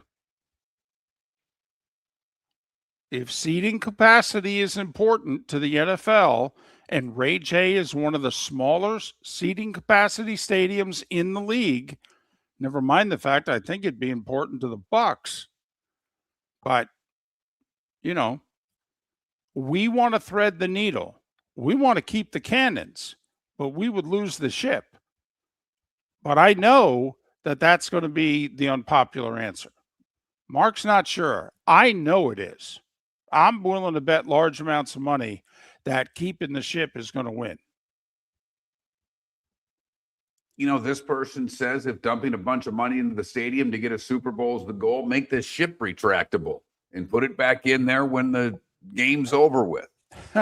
Someone did point out in the chat room that there were temporary seats over the ship in the Brady years. They're gone now. I did look it up for the amount. It was only like 3,600 seats. That's not going to get it done. They're going to need to pretty much enclose that end zone. Now, The other side of that is the Bucks don't sell out anymore. I mean, they don't. So if you're Tampa, how many seats do you want? I want a few more than what I have. Okay. I want the first digit to be a 7 personally. Because the other thing is that we're going to have other events here besides football games. I mean, hell, we've hosted WrestleManias. Multiple, I believe.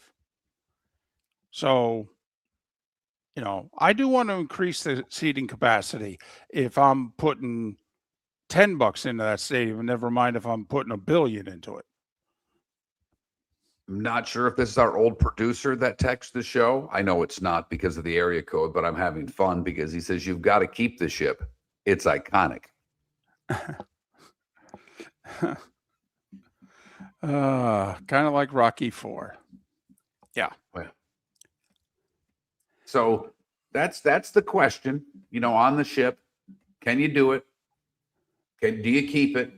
And then, the PB&J fan, they're still coming at us. I've got pictures of PB&Js. I've got people telling me they're eating PB&Js. Good for you. I've not had one since I was a kid. Although the wife threw PB&J on the bagel for me this week, and I got to say it was a game changer. Well, hold on a second. Then didn't you just I'm not PB&J, just peanut butter. Just peanut butter on the bagel. Sorry, my bad. Gotcha. Because I know you do the jelly on the English muffin. Oh, yeah.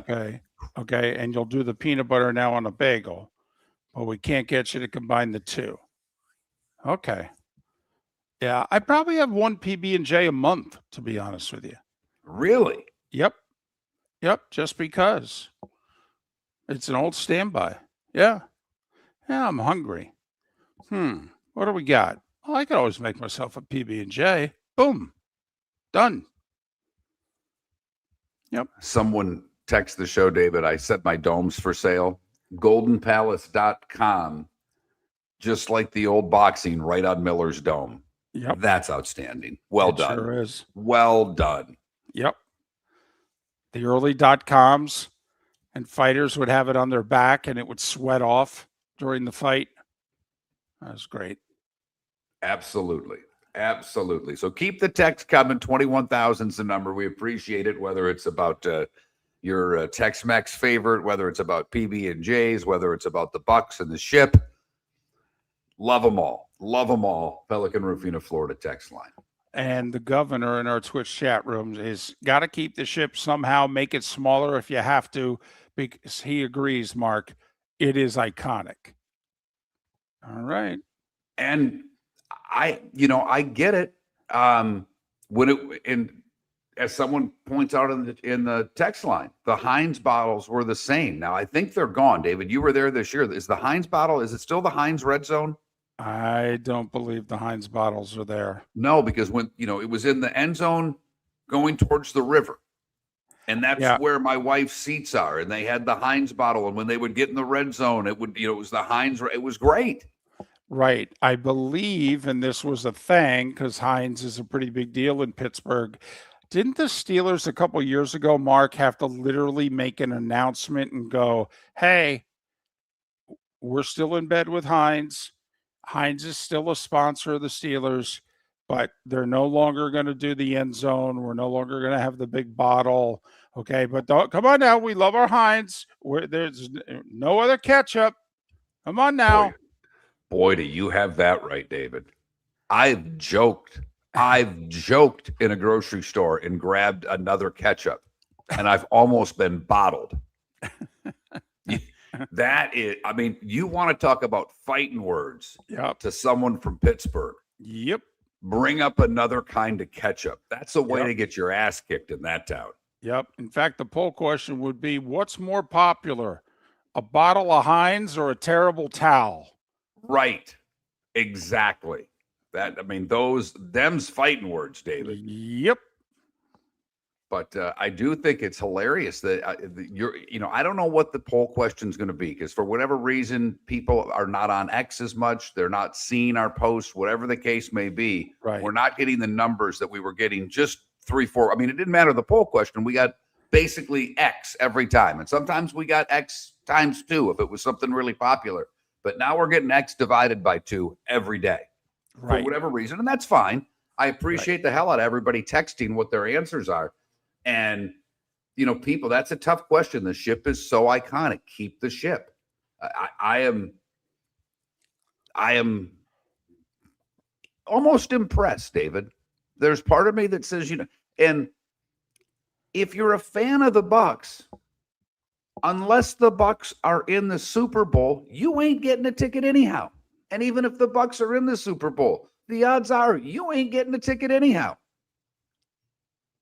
I don't know if their pride factor, the Bucs have hosted, I think, 5 Super Bowls, David. 4 or 5. I had it up yesterday, and they've had more than you think. And as you mentioned, the last one was the COVID Super Bowl. So does that one really count?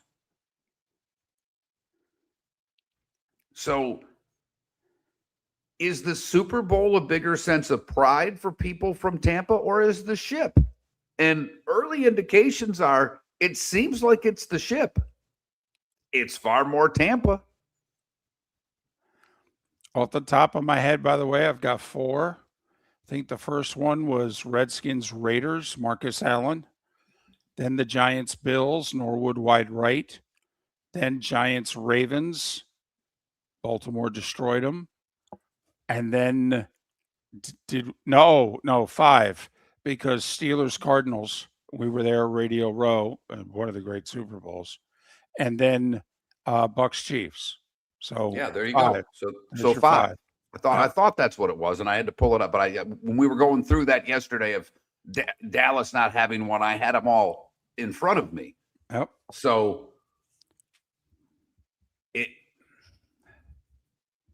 they've had a lot here. 5's a lot. Well, yeah, especially since, it was the 83 season, it was the 90 season, the 2000 season, the 2008 season, and then 2020. So, even then, the longest stretch they've gone is 12, which I think is also something to keep in mind here when you find out, like Indianapolis clearly now knows they're on the outs, because they had a string of like 3 Super Bowls in a row after they built that dome, and it was a pretty steady 8 to 10 year thing. And now, they ain't being talked about. So keep the ship. Feel like I'm in The Godfather. Leave the gun, take the cannoli. Get rid of the ship, keep the cannons. Didn't have enough room for it as an answer on the poll question. I only get so many characters there, but that's the refurbishing of Ray J's coming. We were out in front of this as soon as the Rays basically started getting the momentum for a Tampa stadium. And as David mentioned, they redid the hockey arena. So with those 2 being done, the Bucs are next. Well, And trust me, for those of you commenting that, the COVID Super Bowl counts, I get it counts in the record. What I'm speaking of is the economic impact for the city of Tampa. They got nothing. right, Nothing. Zip, zero, nada. right. No fan fest. No people coming in. Hell, a lot of the tickets were given away to emergency workers. Right. So, yeah, there was no bang for the buck for that Super Bowl. So there you have it. Those are 3 poll questions today. Food, and football, kind of. There you go. One thing I will say, though, the Bucks are raising their hand, and the Bucks are going to make it clear, and I think rightfully so, that the Bucks are going to say to the Tampa Sports Authority, and if the county ends up getting involved or what have you, whatever, okay, but the Bucks are going to raise their hand and go, hi, we were here first. Okay, we get it. Okay, we're in favor of the Raise project. We are. Okay. We're totally in favor of what you guys have done with the arena downtown and the hundreds of millions few hundred million that you pumped in there earlier this decade. We get it. We're in. But come on now. We're the NFL team. We were here first. We're 28 years old. We're going to be in the stadium over 30 years. That's a long time nowadays. Whether it should be or not, it's a whole other story. Because I really don't know if communities every 30 years can keep building new stadiums. And for what it's worth, the Bucks reportedly are not looking for a new stadium. They're like the Jags. They are going to refurbish the heck out of their current one. I mean, the Dolphins did it to Hard Rock. I mean, the Jags are now doing it. So I think when you're a Bucks fan, what is it that you'd want? I mean, I get the ship, but I think the shade thing that they did in Miami is something, if you're a Bucks fan, that would interest me. I mean, I won't go to a game in September. I more than likely won't go to one in October unless I've got club seats. I mean, I'm a snob. It's too damn hot for me. My couch is way more comfortable. So Miller and Moulton. Rob Ellis coming up top of the hour, and then JP Peterson. We'll get into the Buck Stadium with him, as well as the Rays Stadium and a little lightning talk all next hour. Miller and Moulton. MillerandMoulton.com. Thanks for listening. Your roof is your home's first line of defense. At Pelican Roofing of Florida, Ronnie John and their team bring years of experience to protect what matters most, your family and your business. From residential repairs to large-scale commercial roofing, we deliver honest work, fair pricing, and quality you can trust. An upgrade on your roof can lower your insurance costs. Don't wait for a leak to turn into a disaster. Call the experts at Pelican Roofing today. 1-866-9-PELICAN. That's 1-866-9-PELICAN. Online at PelicanRoofingCompany.com. CCC 1332512. Floormeisters just doesn't sell Cortec and carpet. They also sell a lot of wood. And what better time than now to stop in and see the nice folks at Floormeisters for some new hardwood for your home. With white oak wood starting at $4.99 a square foot, that makes it affordable for everyone. With 10 colors to choose from, they have a color for everyone. So stop in. 6281 Naples Boulevard, right next to Costco, or go to the web. It's floormeisters.com. Floormeisters.com. Floormeisters, just keeping it real. NBA Commissioner Adam Silver will visit Lee County in April as he is recognized by the Edison Awards as their Achievement Award honoree. His recognition not only highlights his leadership within professional sports, but also his broader influence on business, technology, and social responsibility. The Edison Awards recognize thought leadership from around the globe, making Silver's visit a significant moment for Lee County. Visit EdisonAwards.com for event details and tickets.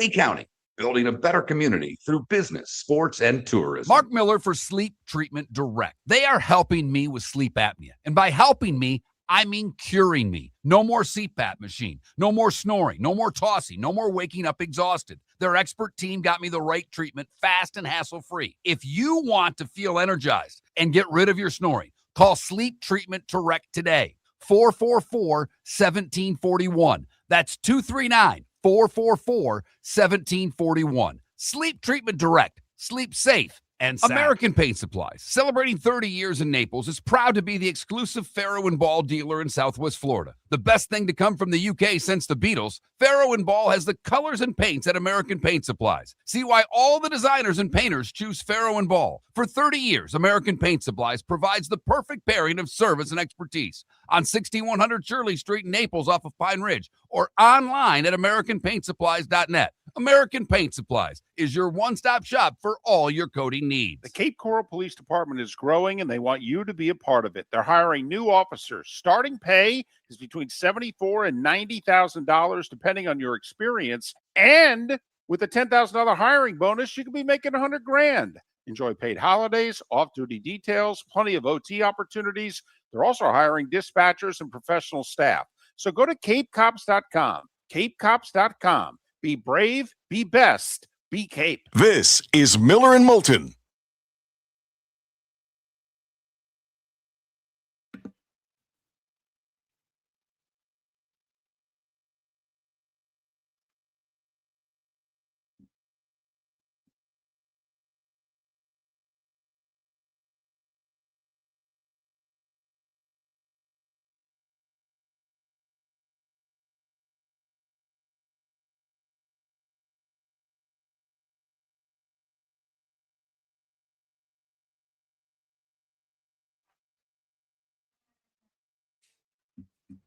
Yay. Thank you, dear. I got strawberries.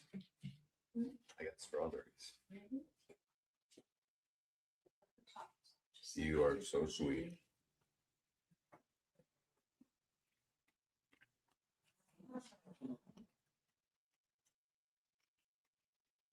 Holy Toledo. It's a lot of peanut butter.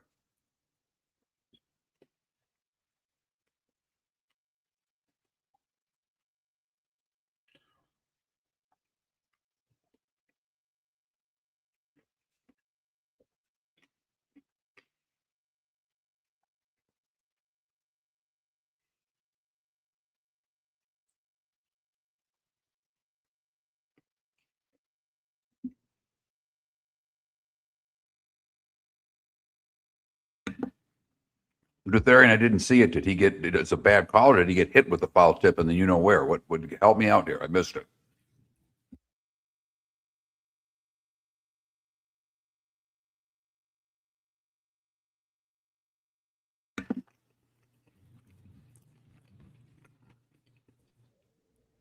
Good morning, Rob. Catching you in mid-bite, Mark. How you doing? Yep. David, I'm doing all right. how you guys doing? Better every day, fortunately. Good. I'm glad to hear that. Yeah. David, how are you, my friend? Yeah, getting through it. I'm getting to live in a big city, even though I don't get to do a damn thing. It's been in Tampa for a couple months for this, so. Oh, okay. There are worse places to be for sure. There really are. I've joked. I mean, I've really, I've been able to, do a few dinners and do a couple of things. Sure. Living in the small Southwest Florida area, being back in a city, it's like I could move here tomorrow. There's something to do every night. I mean, you know that. You get it. Yeah, that's where I would retire to the Tampa St. Pete Clearwater if I had the option. That's where I would go. So you get all the big city stuff, and then you get the weather. Yeah. Yep. Absolutely. We made a little day trip to Tarpon Springs yesterday just to do something because I'm getting a little stir crazy. It's like, all right, you got little quirky beach towns or water towns, if you will. And so, yeah, there's plenty to do. Good. I'm glad to hear. I'm glad you're feeling better. Good. Thank you very much. Appreciate it.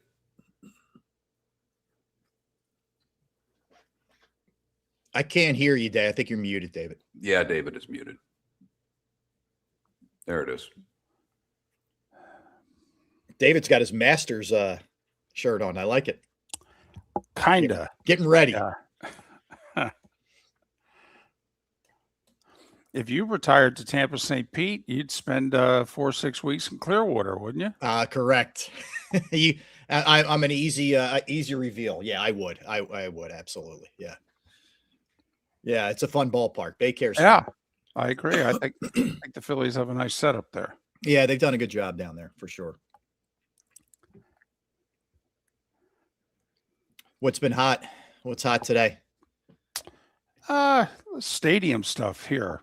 believe it or not, between the Rays and the Bucks. Okay.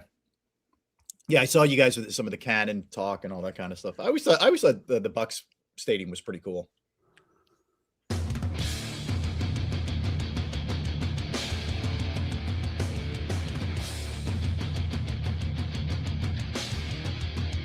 You're listening to Miller and Moulton, coming at you from the Floor Meister Studios. Floor Meisters, keeping it real.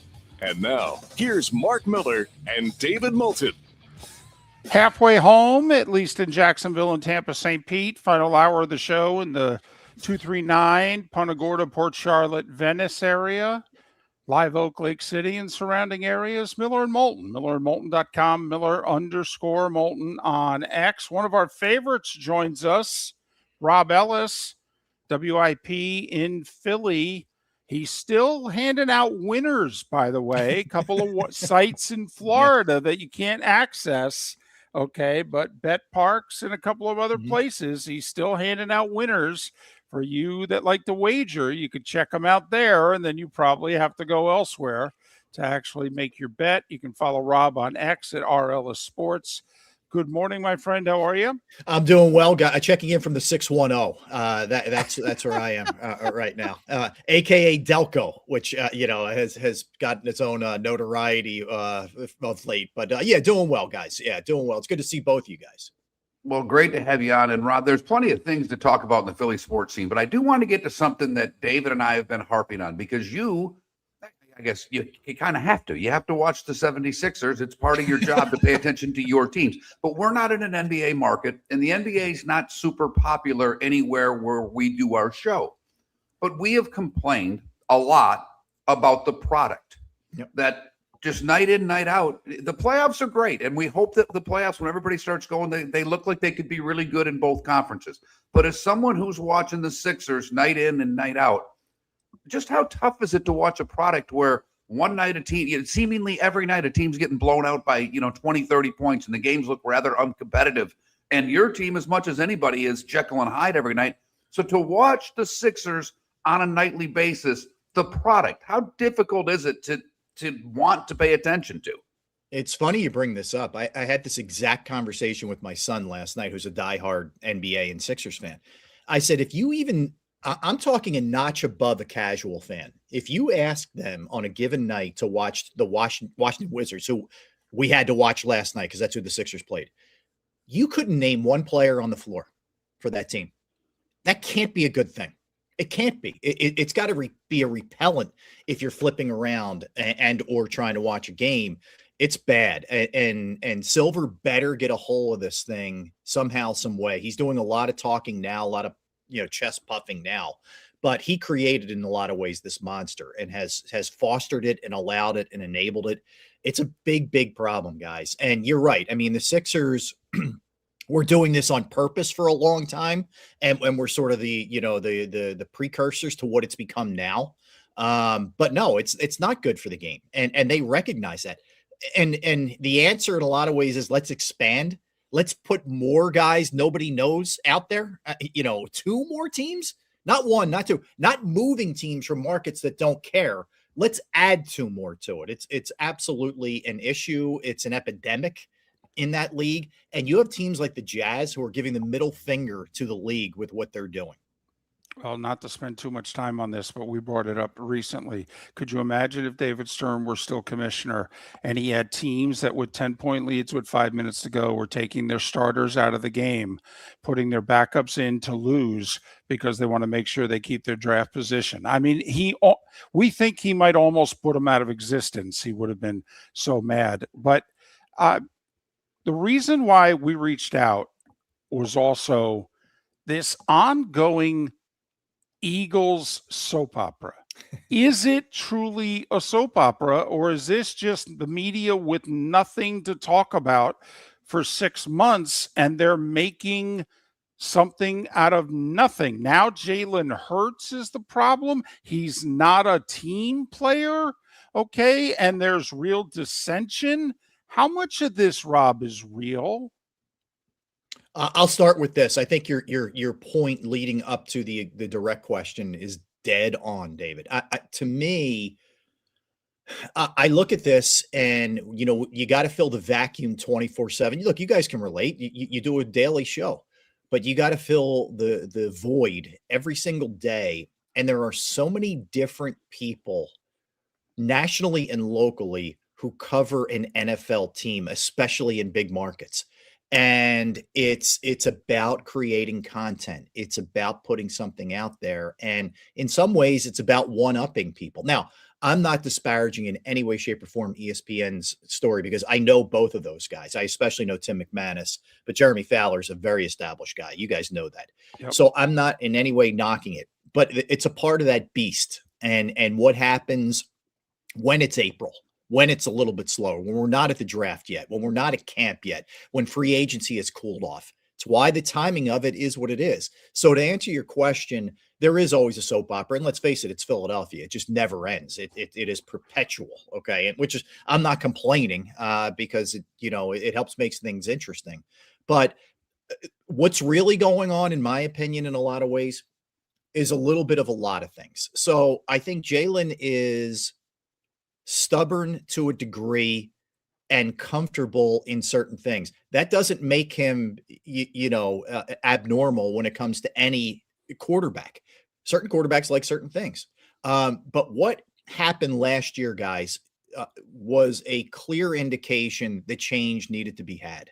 And they became boring, predictable, and quite frankly, painful to watch on offense. And it was something that needed a drastic change. You couldn't just count on Saquon Barkley ripping off 60-yard runs every other play. That's the way it felt in 2024. And you couldn't count on your defense to hold teams to less than 15 points per game. It was just unrealistic. So they went with an extreme makeover on offense. And we are really going to find out a lot about Jalen Hurts because he's going to have to get out of his comfort zone. He's going to have to get under center. He's going to have to deal with a lot of motion, a lot of eye candy, and he doesn't necessarily thrive in that setting. But I would never write that guy off because, as you guys know, going back to his college days, he is usually someone who answers the bell when this kind of stuff starts happening, when this kind of talk starts happening. Is part of it, for the longest time, David and I, because we kind of do a more national approach because of where we are. Yeah. And we've always been in very high regard of the Ravens. And for a lot of years, we thought the Ravens were the best run organization in the league. When you look at the Eagles now, roster makeup from Howie on down, this is a incredibly well-run organization. Is it just part of the fact that, people think this might be one of the best rosters in the league? And when they don't get to the Super Bowl, they maybe underachieve a little bit. Is that the biggest part of it, Rob?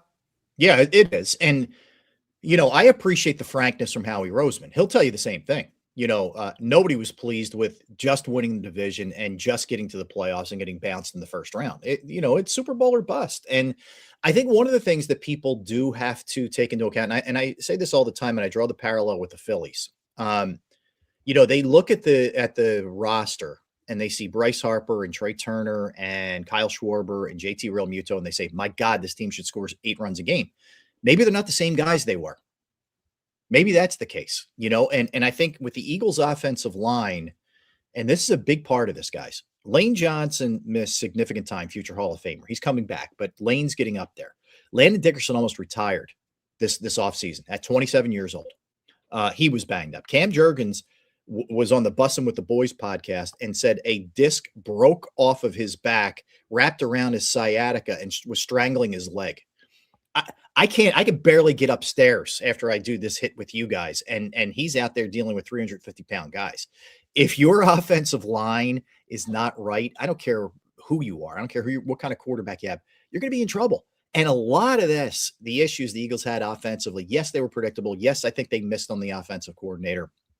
Yes, their system needs to change. Was the offensive line. It was the offensive line in a big way. And if they come back healthy, you're going to see a team that's going to compete for a Super Bowl. Boy, they still are one of the best teams, though. It depends on what quarterback you're going to get. If you get Jalen Hurts, Alabama, okay, this is going to flame out. But when he went to Oklahoma, Lincoln Riley made him, Lane Kiffin wouldn't even ask Jalen to do the things that Lincoln Riley not only asked him to do, but he ended up thriving doing. Okay. And that couldn't have been his comfort zone. So he's actually gone through this before. It was just last decade. Let me just compliment both of you guys. You're both very insightful. I'm not blowing smoke, so let me just say that, because in this business, you only usually hear the negative. So let me give you a heap of little praise upon you guys for a minute. I agree with you. When Jalen had Brian Johnson, who was a family friend from back in the day, I don't think he pushed him as hard as he could have. I don't know that Kevin Patullo did that last year, and I'm referring to a couple of Eagles offensive coordinators. Kellen Moore wasn't afraid to challenge him. Shane Steichen wasn't afraid to challenge him.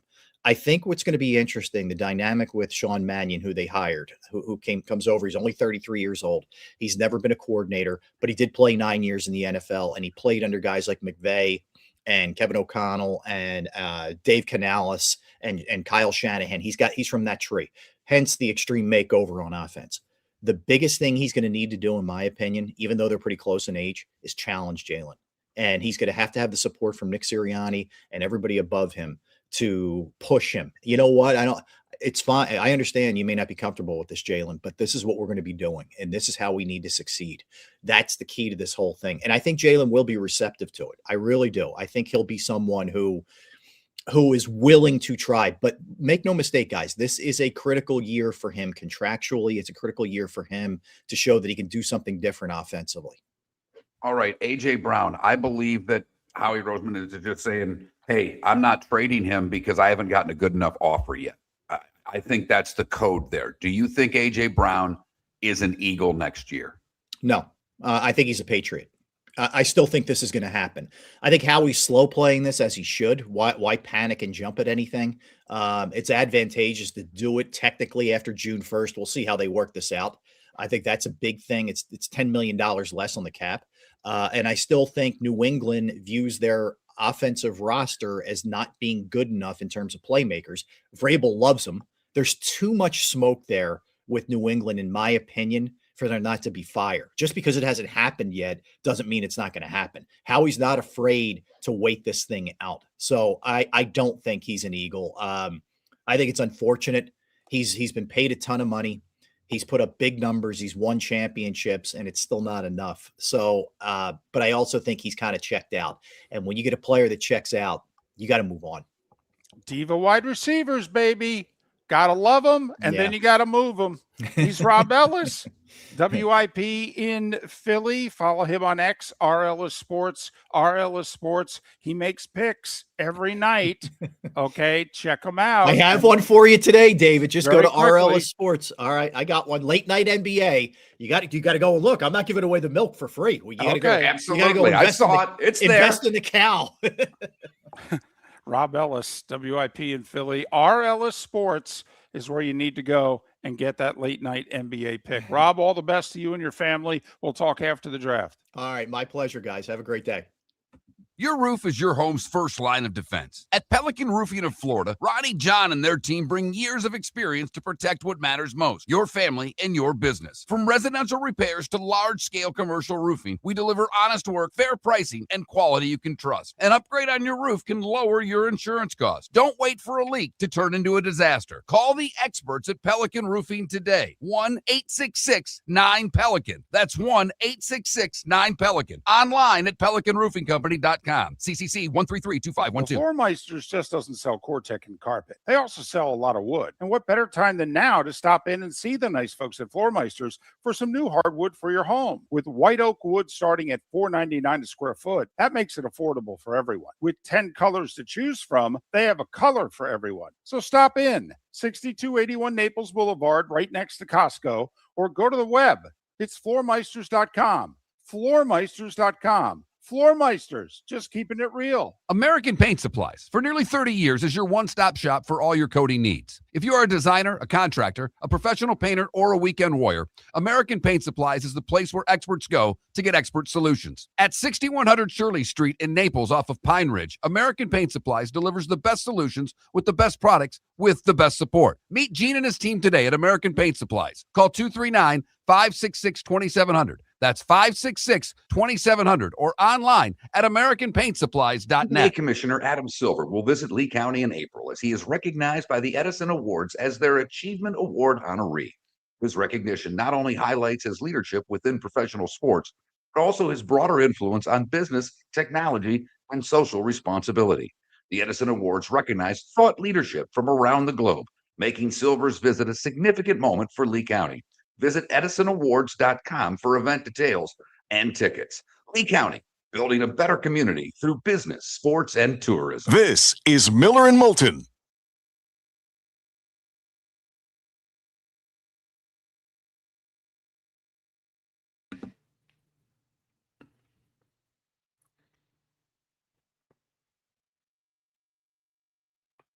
Yeah, I got caught with that bite, but I gotta tell you, the wife putting so much peanut butter on the bagel and then putting the bagel back together to almost melt said peanut butter. There was a little pool of peanut butter that snuck through the middle of the bagel, and dipping the banana in that melty peanut butter is delightful, everyone. Just telling you, delightful.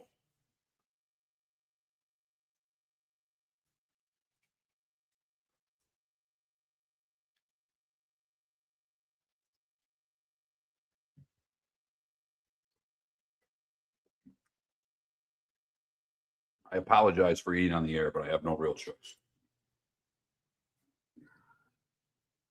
As someone who didn't eat breakfast doing the show for about, I don't know, its entire time in the morning.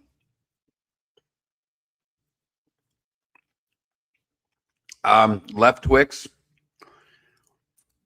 My problem was when my daughter asked me about one of those things, she caught the half smirk laugh on my face because she caught me on surprise. And she literally asked me in the car, and she was still in the back seat at the time, and saw my face through the rearview mirror and knew whatever I said was basically going to be a lie.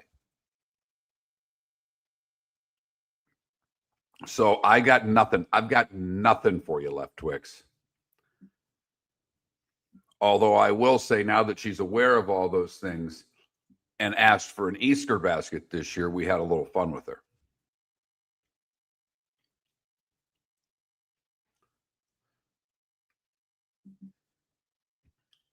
Of course, she's still getting one. I mean, after all, her dad's been away for quite a while.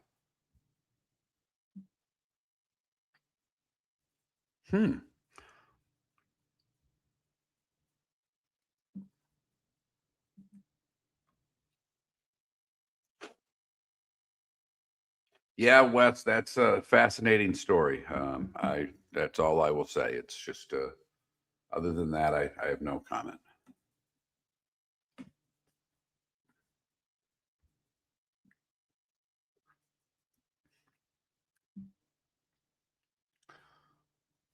Fight as long as you can, my man. That's all I can tell you. Fight as long as you can.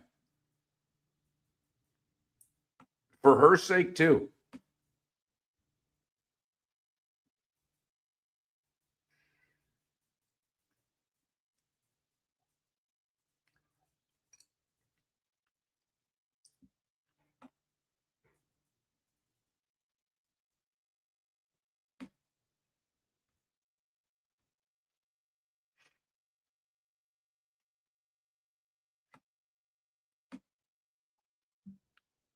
My favorite all time is that my mother was about to tell me about the big guy and chickened out and went with the tooth fairy.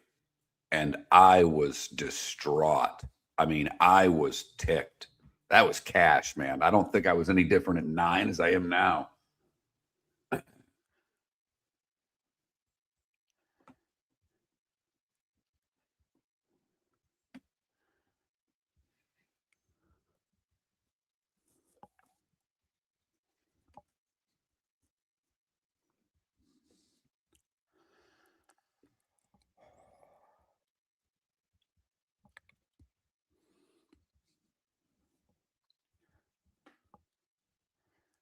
Didn't even get to ask him if the Flyers are going to make the playoffs. That's where I was going to close. We ran out of time. Too many good Eagle stories going there.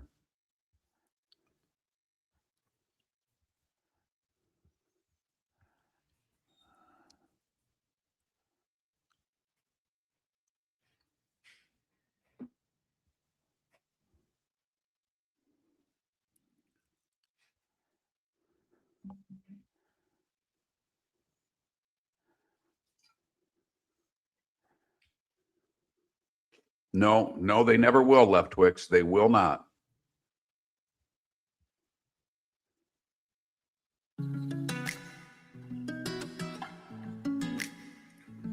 Welcome back to Miller and Moulton. Text the guys what's in your mind at 21,000.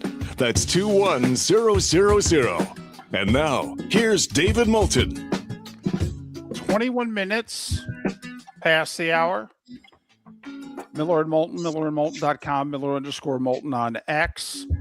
3 different poll questions. It's National PB&J Day. We asked when's the last time you had one. It's why do we do the favorite Mexican food? It's National Burrito Day. There you go. Gotcha. So maybe you need to run for the border today for your drive-through choice. You know what? It's not a bad idea. When's the last time you ran to the border for your drive-through choice? Ooh. Earlier this year, but it's been over a month. In fact, it's probably been over 6 weeks. Oh, wow. I did see, and it could be just a local thing, but I did see BK has Whopper Wednesdays where they're cheaper. I'm just trying to look out for you, David. Things are expensive these days. I don't do fast food, but it doesn't mean I can't recommend it to you.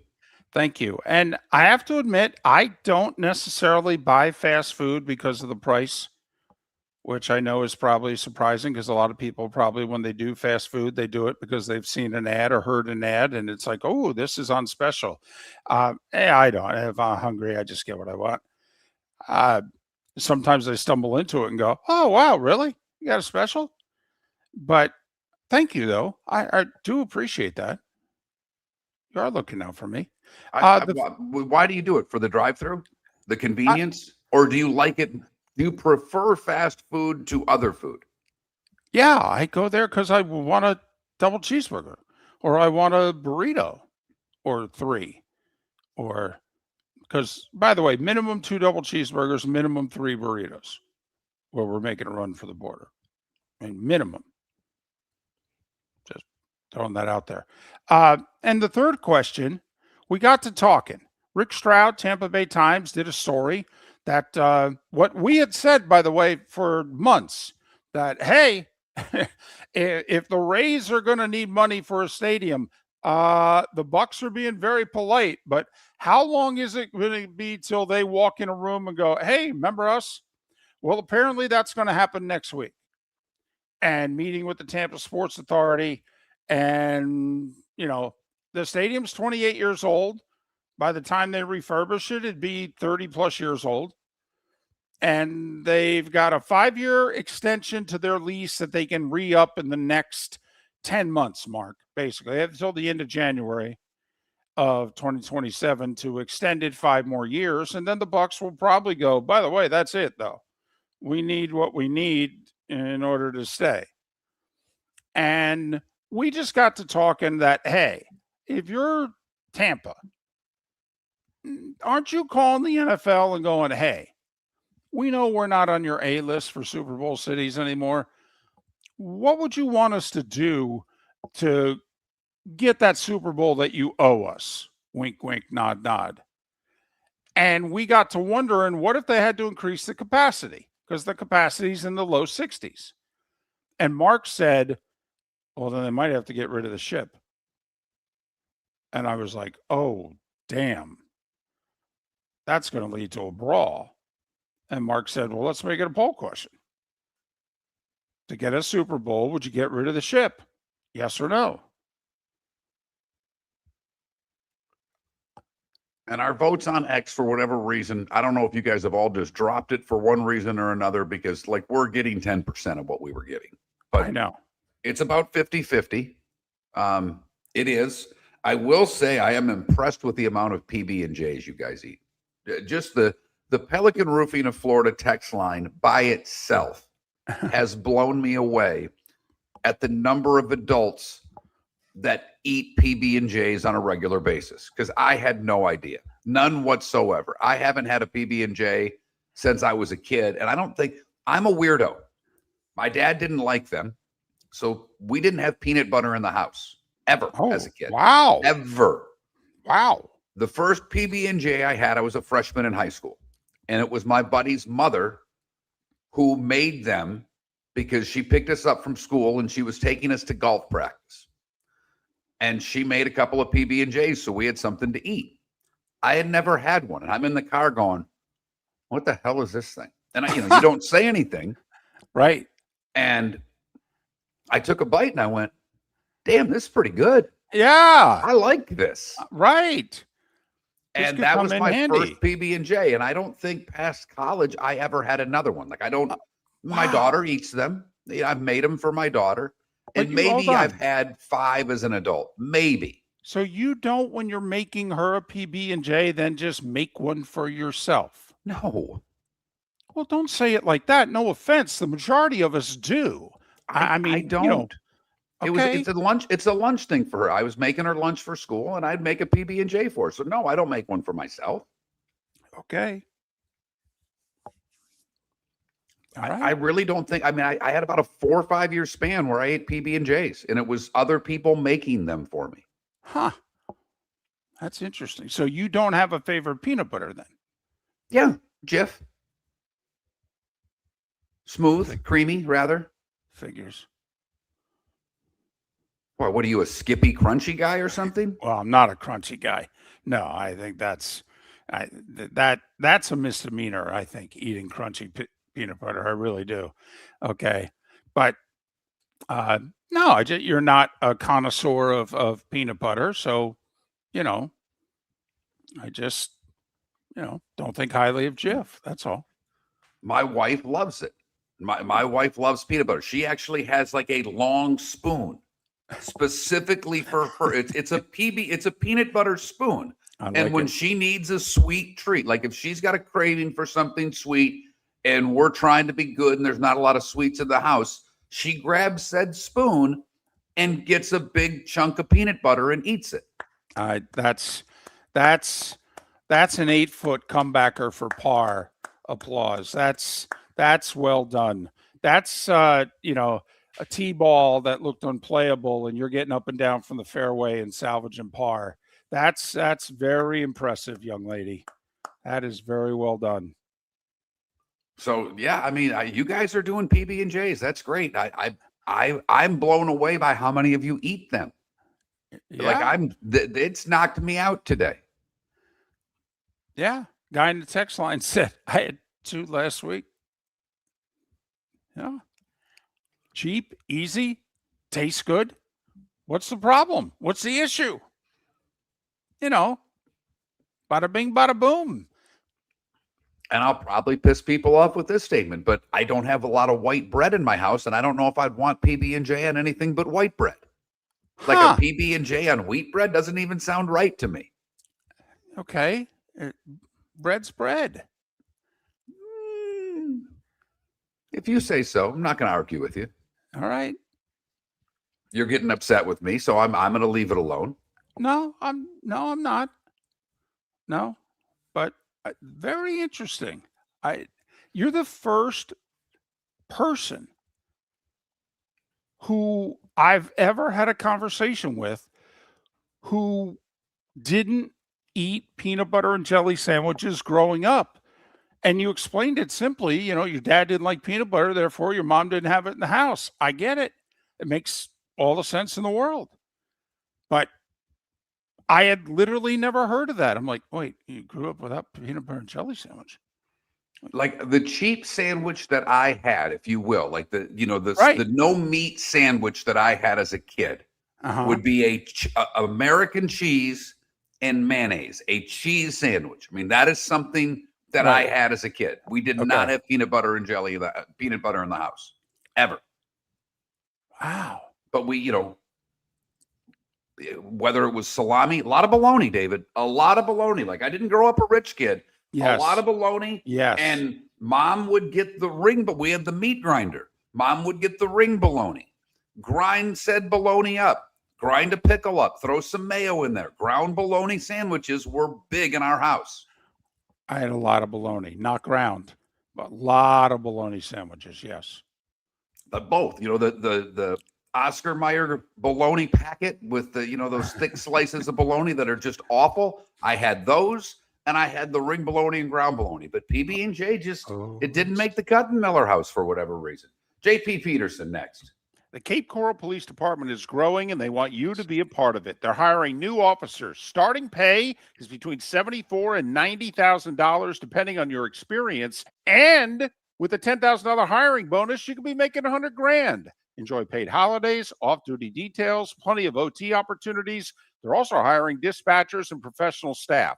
So go to capecops.com. Capecops.com. Be brave, be best. Be Cape. Mark Miller for Sleep Treatment Direct. They are helping me with sleep apnea. And by helping me, I mean curing me. No more CPAP machine. No more snoring. No more tossing. No more waking up exhausted. Their expert team got me the right treatment, fast and hassle-free. If you want to feel energized and get rid of your snoring, call Sleep Treatment Direct today. 444-1741. That's 239-444-1741. Sleep Treatment Direct. Sleep safe and The sound. Floor Meisters just doesn't sell Cortec and carpet. They also sell a lot of wood. And what better time than now to stop in and see the nice folks at Floor Meisters for some new hardwood for your home. With white oak wood starting at $4.99 a square foot, that makes it affordable for everyone. With 10 colors to choose from, they have a color for everyone. So stop in, 6281 Naples Boulevard, right next to Costco, or go to the web. It's floormeisters.com. Floormeisters.com. Floor Meisters, just keeping it real. American Paint Supplies, for nearly 30 years, is your one-stop shop for all your coating needs. If you are a designer, a contractor, a professional painter, or a weekend warrior, American Paint Supplies is the place where experts go to get expert solutions. At 6100 Shirley Street in Naples off of Pine Ridge, American Paint Supplies delivers the best solutions with the best products with the best support. Meet Gene and his team today at American Paint Supplies. Call 239-566-2700. That's 566-2700 or online at AmericanPaintSupplies.net. This is Miller and Moulton.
Man, take more pills than Tiger.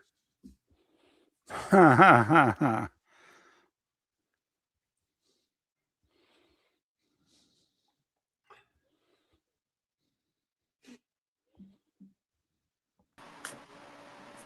Morning, JP. Morning, boys. How we doing? Doing well. How about yourself? Oh, any better? I'd be farting confetti. Love it. Look at this. Yeah, that's nice. I could show you my view, but it's just, the parking lot of Moffett. Oh man, that's cold. No, it's all right. I'm actually at the Hope Lodge next door. I walk South Florida's campus every day. That's That's not my too shabby. exercise. That's a It's good day, man. First off, that's a nice little campus. It's yeah, check out what's going on at the new football stadium. yeah, it's getting bigger every day, isn't it? Yeah, it is. I gotta stop by and see you when I'm out there. So Yeah, any got day your that'd be number. great. I've said it on the air. I say it off air. I would move here tomorrow. Even though I haven't been able to, I can't go to a lot of public events. Been lucky enough to go out to a few nice dinners. It's, where we live, you go to somewhere in Naples at a really nice restaurant, you just get gouged. Here, there's a million good places that don't seem to gouge you for food. There's obviously plenty to do. This Yeah. town's a lot. I love this town. it's an amazing place to live, man. I absolutely adore it. We could bitch about it's getting overcrowded. Traffic is terrible, but in the grand scheme of things, it's pretty Yeah. damn good. Pretty damn Here- good. Here we go. Welcome back to Miller and Moulton. Text the guys what's in your mind at 21,000. That's 21000. And now, here's David Moulton. 22 minutes to the top of the hour. JP Shadrick will join us then. The other JP in our lives, JP Peterson, is kind enough to join us now as he's gearing up for his show, which is weekdays, 10 to noon live. FanStream Sports app, fanstreamsports.com. Follow him on X at JP Peterson Show. JP, top of the morning to you. How are you? Oh man, as I told you guys, if I was any better, I'd be farting confetti. Look at this thing. This is paradise. This is where we live, bro. And usually every day there's manatees and dolphins just running back and forth here. So it's a beautiful place to be. I love Tampa Bay. Looking at the water, looking at the pool. I mean, he's got it going on, doing the hit from the veranda. I love every bit of it. Hey, we wanted to talk to you about the Rays, and we'll get there, and a little bit about the Lightning. But we kind of stumbled into a poll question today because Rich Stroud wrote a piece about the Bucks asking, talking to the Tampa Sports Authority about stadium refurbishing. And we just threw this out there because we think in order to get another Super Bowl, it's got to be bigger. And we both think Tampa deserves another Super Bowl. I don't think it happens until the stadium gets bigger and they do some things. Agreed. If the ship had to go in order to get another Super Bowl, would you and the people of Tampa Bay be okay with it? Well, let me say this. I think it makes a great poll questions because it's either or. But I would, like many things, I would say I think we can do both. So, but if you nail me down on it, I'll say we can do without the ship if we're gonna build something big and grand. But I would err towards I think we can do both. There was a column written the other day in the TBT, one of their many nasty negative articles that they've written constantly about the stadium being in Tampa, and it asked the question about we want fire trucks, not baseball foul balls. And I was like, you know what? I think if Cincinnati and Pittsburgh and some of these other places can figure out how to buy fire trucks and do baseball stadiums, I think we can too. I think we can do both. I think we're big enough that we can buy fire trucks and build baseball stadiums. But I think I could do without the ship. That'd be fine. We said that you'd have to keep the cannons, though. Yeah, you need the cannons. Okay, we'll keep the cannons somewhere. Exactly. Got to fire the cannons if we have to sacrifice the ship. Okay. Part of the reason that we have you on is that no one's more in touch with the Tampa Bay sports scene than you. And that's not just blowing smoke. You've proven it over 20 plus years. Okay. So we wanted to gauge just how the whole stadium idea is going over now that each side has a chance to dig in, okay, and make their points and fight their daily PR battles. Mm-hmm. Are the Rays winning or are they losing in the court of public opinion?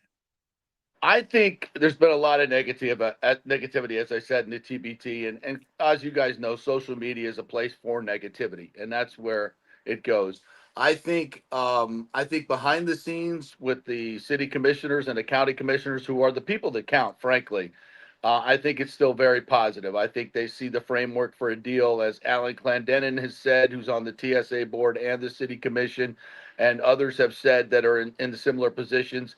It's 80% done, and the framework exists for a deal. Now, outside of there, there's a lot of noise, a lot of negativity. There's no question about that. And now, quite frankly, with the Bucks jumping in at the 11th hour, this is not a great development. And I think it's also, and I love a lot of people over there at the Buccaneers, but it just seems like a very selfish move at this point. They had plenty of time to come forward and do this in concert with the Rays and work together. Coming in at the 11th hour, and I don't know what their intentions are. Frankly, we have no idea. They may have intentions of building something that they want to finance completely on their own. We have no idea what their ask is going to be. Ken Hagan of the county commission has said we've set aside money for the Bucks of what they need, what we think they need. We don't know because they haven't come to us. And the county has reached out to them multiple times to say, what do you need? What do you need? We're dealing with this Rays thing. We need to hear from you. And it's been crickets. And now suddenly 2 weeks before a vote, they come forward. It's not. I don't. Again, I love a lot of people over the Buccaneers. I don't think that was a very community-minded thing to do. But again, we don't know what their intentions are, and until we find out, we know they want to build a massive stadium project. That's what Rick Stroud reported. That's what Joel Glazer, I believe, said out at the owners' meeting. What that means, where it is, how it's paid for, we have no idea. But this is just the first salvo from them, and it just comes at a really bad time, in my opinion. As I was telling you before we were on, I've been in Tampa for a while and more in tune now with this city than I've probably ever been in my life because I didn't need to be before. I didn't live here, and I don't live here now. But, I'm watching South Florida put a football stadium up on campus.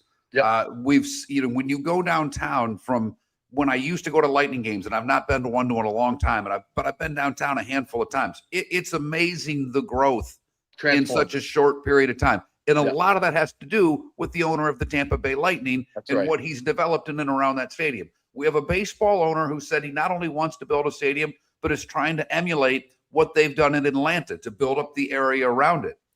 JP, when have the Glazers done anything for Tampa? And I'm not trying to be rotten here, but they've always had their hand out and said, gimme, as opposed to, hey, we want to be helpful. And they've not been popular owners, have they?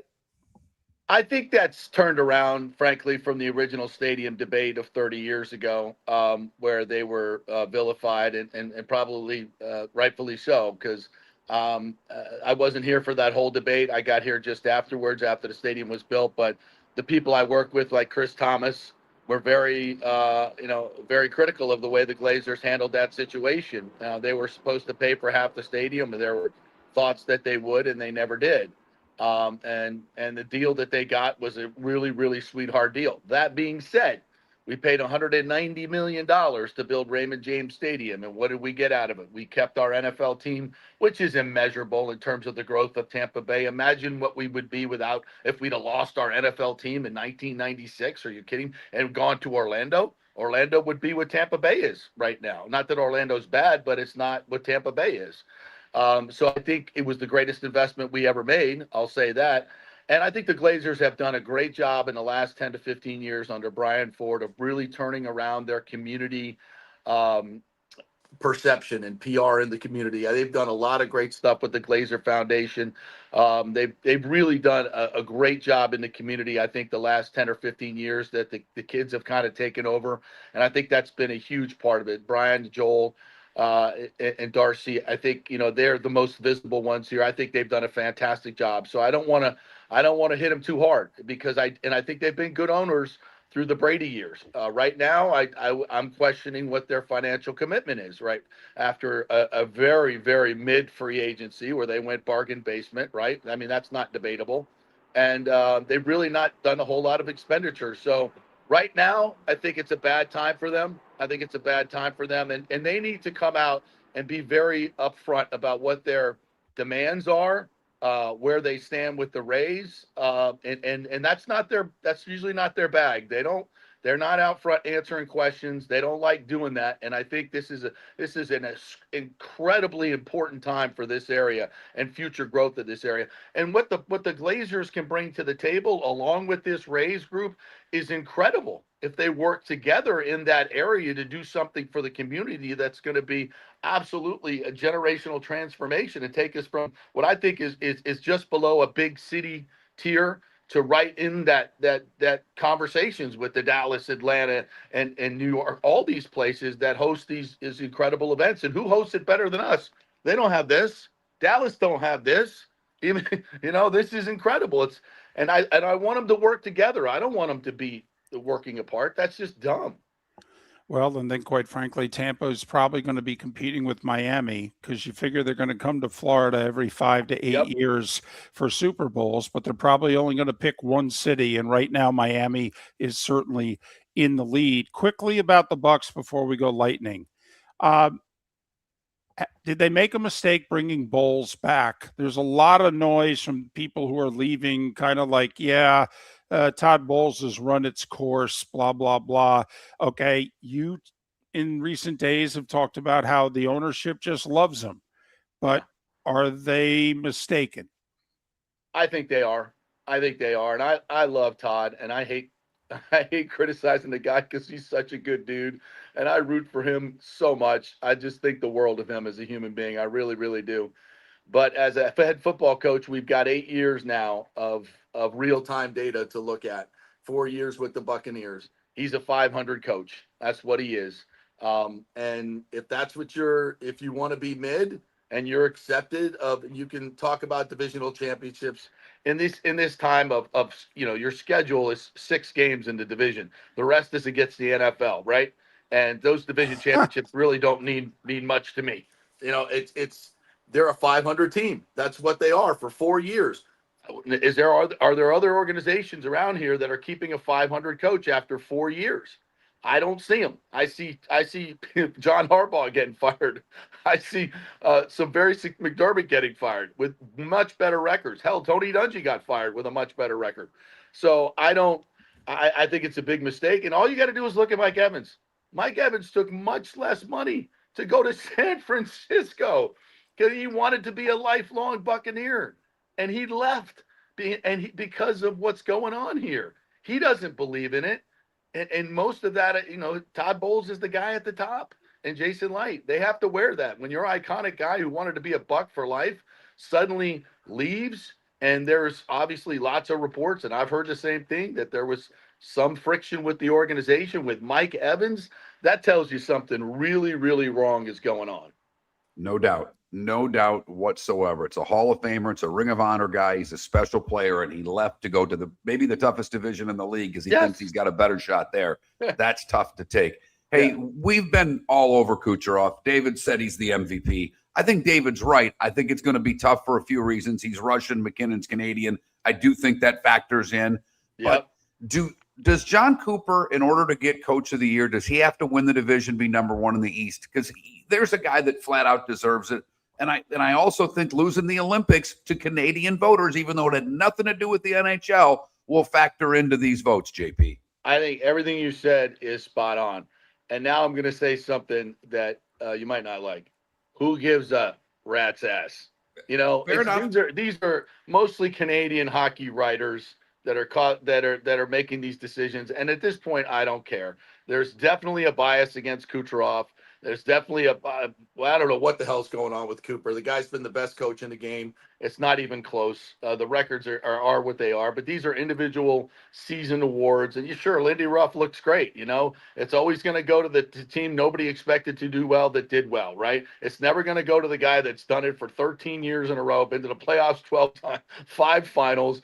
I mean, has dominated with consistency throughout his career and won at every level. So at this point, it's like, who gives a rat's ass? Just go win a cup. And it's fuel for the fire. At this point, I hope they keep snubbing him because it just brings more fuel to the fire. And it doesn't really matter. Do they need Hedman to get out of the East, or No. has his play this year been such that, quite frankly, his return would be a luxury?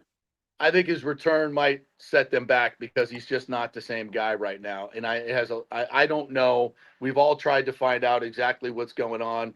It's being kept kind of private, so it must be somewhat serious in that realm. And I don't want to, speculate about anything. I just know this. He hasn't been the same player all year long, whether it's injury or other things related. He's just not right now. And putting him out on the ice kind of messes up the pairings. And you hate to say anything like that about the Hall of Famer, and it has nothing to do with his legacy. The dude he's the greatest, and he's one of the greatest defensemen of all time. But, this is something that is not Victor Hedman. And to try to force him out onto the ice, I think does the team a disservice. And I think Victor sees that as well. So I think we're going to move on without him into the playoffs. These defensive pairings have really settled well. The emergence of Darren Radish has just been unbelievable. It's one of the greatest stories in hockey that we're probably ignoring. This guy was a healthy scratch early in the season. Now he's setting the Lightning record for goals for a defenseman. It's unbelievable. J.J. Moser has become one of the best defensemen in the NFL, very defensive minded. So, and the young kids have stepped up. They're faster and they're playing well. So, I think I think it's better for the team at this particular point that he doesn't come back. And that's no disrespect to Victor Hedman at all. It's just he's not the same player right now. 15 seconds. Who scares you more in the East? Carolina, Buffalo, or somebody else? Carolina. I think they've got a lot of good we just don't match up well against them. And but their playoff success, they've always torpedoed themselves. So they always look great on paper, but they don't get it done. So, but I still would say them. Yeah, their top goal scorers stop scoring, and their goalies forget how to stop the puck. Exactly. It's crazy. The later they go into the playoffs. He's JP Peterson, host of the JP Peterson Show. It's weekdays, 10 to noon. FanStream Sports app, fanstreamsports.com. Follow him on X at JP Peterson Show. JP, all the best to you and the family. We'll talk to you around the vote. Thank you. And Mark, I owe you lunch. Come get you. Sounds like a plan, my man. Be good. All right. See you, man. Cape Coral Police Department is growing, and they want you to be a part of it. They're hiring new officers. Starting pay is between $74,000 and $90,000, depending on your experience. And with a $10,000 hiring bonus, you could be making $100,000. Enjoy paid holidays, off-duty details, plenty of OT opportunities. They're also hiring dispatchers and professional staff. So go to capecops.com. Capecops.com. Be brave, be best, be Cape. NBA Commissioner Adam Silver will visit Lee County in April as he is recognized by the Edison Awards as their Achievement Award honoree. His recognition not only highlights his leadership within professional sports, but also his broader influence on business, technology, and social responsibility. The Edison Awards recognize thought leadership from around the globe, making Silver's visit a significant moment for Lee County. Visit EdisonAwards.com for event details and tickets. Lee County, building a better community through business, sports, and tourism. Your roof is your home's first line of defense. At Pelican Roofing of Florida, Ronnie John and their team bring years of experience to protect what matters most, your family and your business. From residential repairs to large-scale commercial roofing, we deliver honest work, fair pricing, and quality you can trust. An upgrade on your roof can lower your insurance costs. Don't wait for a leak to turn into a disaster. Call the experts at Pelican Roofing today. 1-866-9-PELICAN. That's 1-866-9-PELICAN. Online at pelicanroofingcompany.com. CCC 1332512. Mark Miller for Sleep Treatment Direct. They are helping me with sleep apnea. And by helping me, I mean curing me. No more CPAP machine. No more snoring. No more tossing. No more waking up exhausted. Their expert team got me the right treatment, fast and hassle-free. If you want to feel energized and get rid of your snoring, call Sleep Treatment Direct today. 444-1741. That's 239-444-1741. Sleep Treatment Direct. Sleep safe and The sound. Floormeisters just doesn't sell Cortec and carpet. They also sell a lot of wood. And what better time than now to stop in and see the nice folks at Floormeisters for some new hardwood for your home. With white oak wood starting at $4.99 a square foot, that makes it affordable for everyone. With 10 colors to choose from, they have a color for everyone. So stop in, 6281 Naples Boulevard, right next to Costco, or go to the web. It's floormeisters.com. Floormeisters.com. Floormeisters, just keeping it real. American Paint Supplies, for nearly 30 years, is your one-stop shop for all your coating needs. If you are a designer, a contractor, a professional painter, or a weekend warrior, American Paint Supplies is the place where experts go to get expert solutions. At 6100 Shirley Street in Naples off of Pine Ridge, American Paint Supplies delivers the best solutions with the best products with the best support. Meet Gene and his team today at American Paint Supplies. Call 239-566-2700. That's 566-2700 or online at AmericanPaintSupplies.net. This is Miller and Moulton. Good morning, JP. Hey, good morning. How we doing? Doing well. It was funny as you were down in the box before I pulled you up. At first I thought, is he got a weird hat on for some reason? And then until I pulled it up, I didn't realize that was a Jaguar. I like that. I could use a hat. I mean, being a bald guy and all. I mean, I'm with you now. The hair all fell out because of the chemo, JP. They say it will grow back, but I have not seen a damn thing yet, my friend. You know what? You're more aerodynamic now, though. So think about it like that. I got to tell you, I never anticipated being bald because I had a pretty thick head of hair. Well, I'm not thick, but a big head of hair. It's really easy. I mean, the ease of getting ready in the morning is something else. Just roll right out have of to bed. worry about bedhead. You're just let's go. There you go. See, look on the bright side. There you Absolutely. go. What's up there, Dave? How you doing there, JP? I'm good. My computer's on the fritz, so I'm on the phone. I hope it sounds and looks okay. Look great, sound great. Okay, awesome. I tried to reboot because the StreamYard wouldn't let me in for some reason. I saw that. Wouldn't turn my camera on. I don't know. And then, so I just decided to go on the phone. So here we are. Looks good. Did you catch any widespread shows in St. Augustine? I did not. Okay. But I'm going to see them at the Jazz Fest in New Orleans, first weekend in May. I'm going. Awesome. So, my buddy's bringing his wife. She went years ago, and he's not telling her. He lives in Portland. And he's just telling her on I think Thursday to be ready to go somewhere, and it's going to be warm, and not telling. He's got the whole thing planned. He's got the hotel, the tickets. Oh yeah, that's cool. Yeah, it is cool. Yeah, it's a trip. That's a fun 3 days down there. There's a state park right there, so everybody camps out at St. Augustine right there, which is cool. So, How was NYC? New York was fantastic. Perfect weather, mid 50s, high 50s. Didn't rain during the day, so I walked. I stayed up Upper West 77th, I guess. Oh yeah, in Broadway, and then I walked. I wanted to go see the Seinfeld Diner, Tom's restaurant, just to see it. It's like 112th. I'm like, I've gone this far. I've never been to Harlem, so I walked by Columbia and walked all the way to 125th. And ate lunch and walked all the way back. It was awesome. how was the music? It's fantastic. I mean, come on. Tedeschi Truck's 10-night run at the Beacon. I mean, I did 2 of them. It was awesome. So, were you there the night he played Jerry's guitar? No, I was there a couple days, probably 3 or 4 days after that. All right. Warren Haynes sat in the first night, which is always fun. And then the second night, I'm walking around before the show in the back, about to come out, and this lady walks through the door. I'm like, who is Cindy? What is Cyndi Lauper doing here? That's weird. And she comes out and starts the second set with him and plays this slide guitar thing, which was interesting. Black Crowes guitar player sat in that night as well. James Genus, the bass player from SNL, played. It was awesome. It was a great show. Very Always cool. fun there. Very Beacon's, if you've never been to the Beacon, it's in New York. It's a fantastic old theater. Yes, it is. And I think MSG bought it or owns it or runs it, and they put this brand new sound system in a few years ago. And it's just They own Radio City. They own the Beacon. Yeah. Yeah. It's is strong. Well, remember, he doesn't know sports, but he loves his music.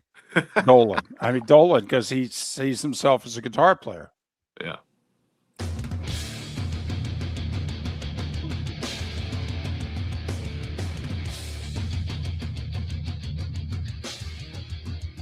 You're listening to Miller and Moulton, coming at you from the Floor Meister Studios. Floor Meisters, keeping it real. And now, here's Mark Miller and David Moulton. It is our bonus hour, 4th hour in Jacksonville and Tampa, St. Pete. Miller and Moulton, millerandmoulton.com, Miller_Moulton on X. I noticed he wasn't at the owners' meetings, which is good for him because, it's more work he doesn't have to do, and he does enough work most of the year. So I reached out to our buddy JP Shadrick and said, hey, you got a few minutes? And he said, well, I got a dentist appointment. If I can get back after that, yeah. So the voice of NFL and college football, Westwood One, the Touchdown Radio Network, Jags Radio Network, JP Shadrick joins us. How you been? I'm doing well, and just to clarify that, yes, I did have one, but I woke up this morning and I moved it to another day just to make sure I could be on with you guys. Wow. I'm glad I didn't say them the cleanest teeth in Jacksonville because that would have been a lie. Right. This black coffee I'm drinking doesn't really help. They love that over there. Yes, they do. Yes, they do. In fact, if you could have a bagel with some seeds before you go, they like that even more. Hey, we've been talking stadiums the past couple of days with the Rays and the Bucks, and obviously with the Jags and the announcement that they're going to Orlando. I think this is going to be very successful. I understand it's not convenient for the Jags season ticket holder. I get all the things behind it, but Orlando's a town like a lot in Florida that there's a lot of people moving to every day. And, a lot of families being started, and maybe dad's rooting for whomever, Buffalo, Green Bay, Minnesota. But all of a sudden, when the generations start coming, they start picking teams that are closer to home, the kids especially.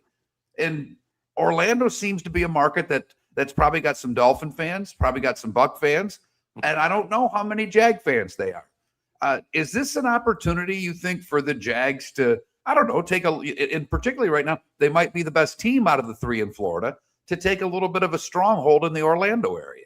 Possibly, and there's a couple things. Let's rewind a little bit to your thought about inconvenience for Jaguars fans. You know what's inconvenient for Jaguars fans is if they would move to LA or St. Louis. That would have been really inconvenient.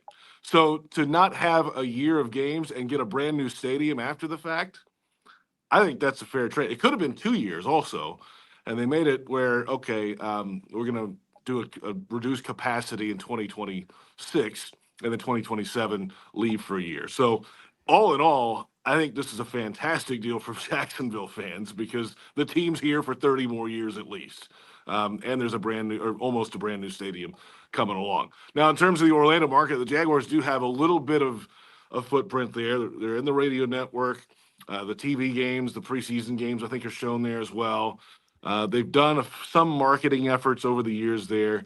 Mark Lamping, the team president, yesterday or a couple days ago, said I think they count about 200,000 true Jaguar fans in Orlando. Now, how do is somebody clicking a box and telling you they're a Jaguar fan? I know that, but you're right. It's a growing market, and and the trick too. Remember, they thanked the Bucks the other day too, because the Bucks have a foothold in that area as well, and I think they have some marketing rights. I don't know exactly all the detail of that, so I think they had to discuss it. They went back and forth, I think, with the Bucks on certain items. And that season, they actually play the Bucks in the regular season, and I think they're probably going to play them in the preseason too. So I think that's part of what could come down the line. But I think it's the best option. Gainesville was never going to be what Orlando is in terms of logistics, hotels, the stadiums, just not NFL ready in so many different ways. Locker rooms, camera angles, sideline access, all those things don't really exist in Gainesville like they do in Orlando. 2 questions. First one, it's a 6-3 split, right? 6 games Orlando, 3 London? So they said it's between 6 and 8 games in Orlando. Now, I think they're a little bit away from figuring out, what games win, what, because the schedule's not out. And we'll see about the London thing. Now, I don't know this, but I'm going to guess. I'm speculating here, which is also a fun, great radio. But I think that if this thing is a strong sell in Orlando, maybe they only do one London game. Why do two?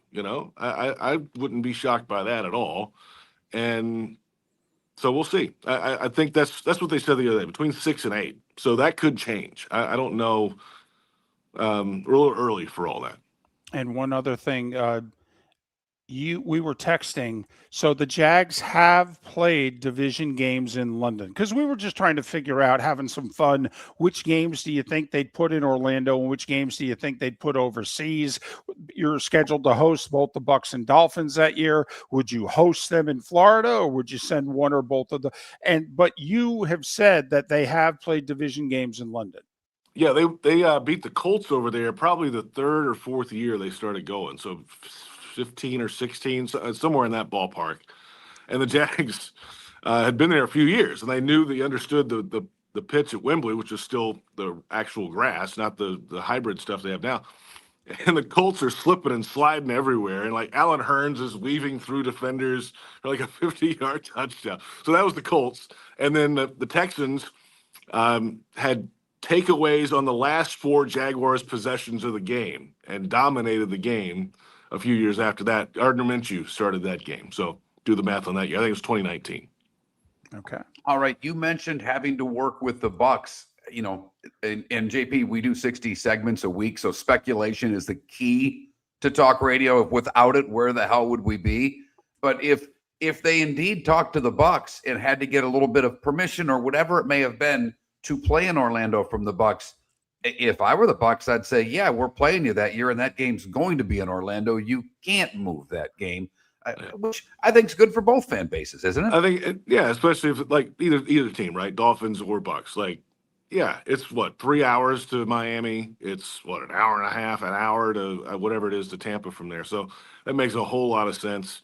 And it's not permanent. It's 1 year. So you know what? Everybody just kind of hang on for a year, adjust a little bit, and then it's back to normal in 2028. So I don't know. Who knows exactly what went on and why and how, but here we are. It was a unanimous vote from the owners. So whatever their, full detailed proposal was good enough for everybody. Well, we also think that the Bucs are going to be your shadow for the next few years because of this, because they just raised their hand and said, we need $1 billion to refurbish our stadium. Sound familiar? And then they're obviously going to get it because Tampa can't risk losing them.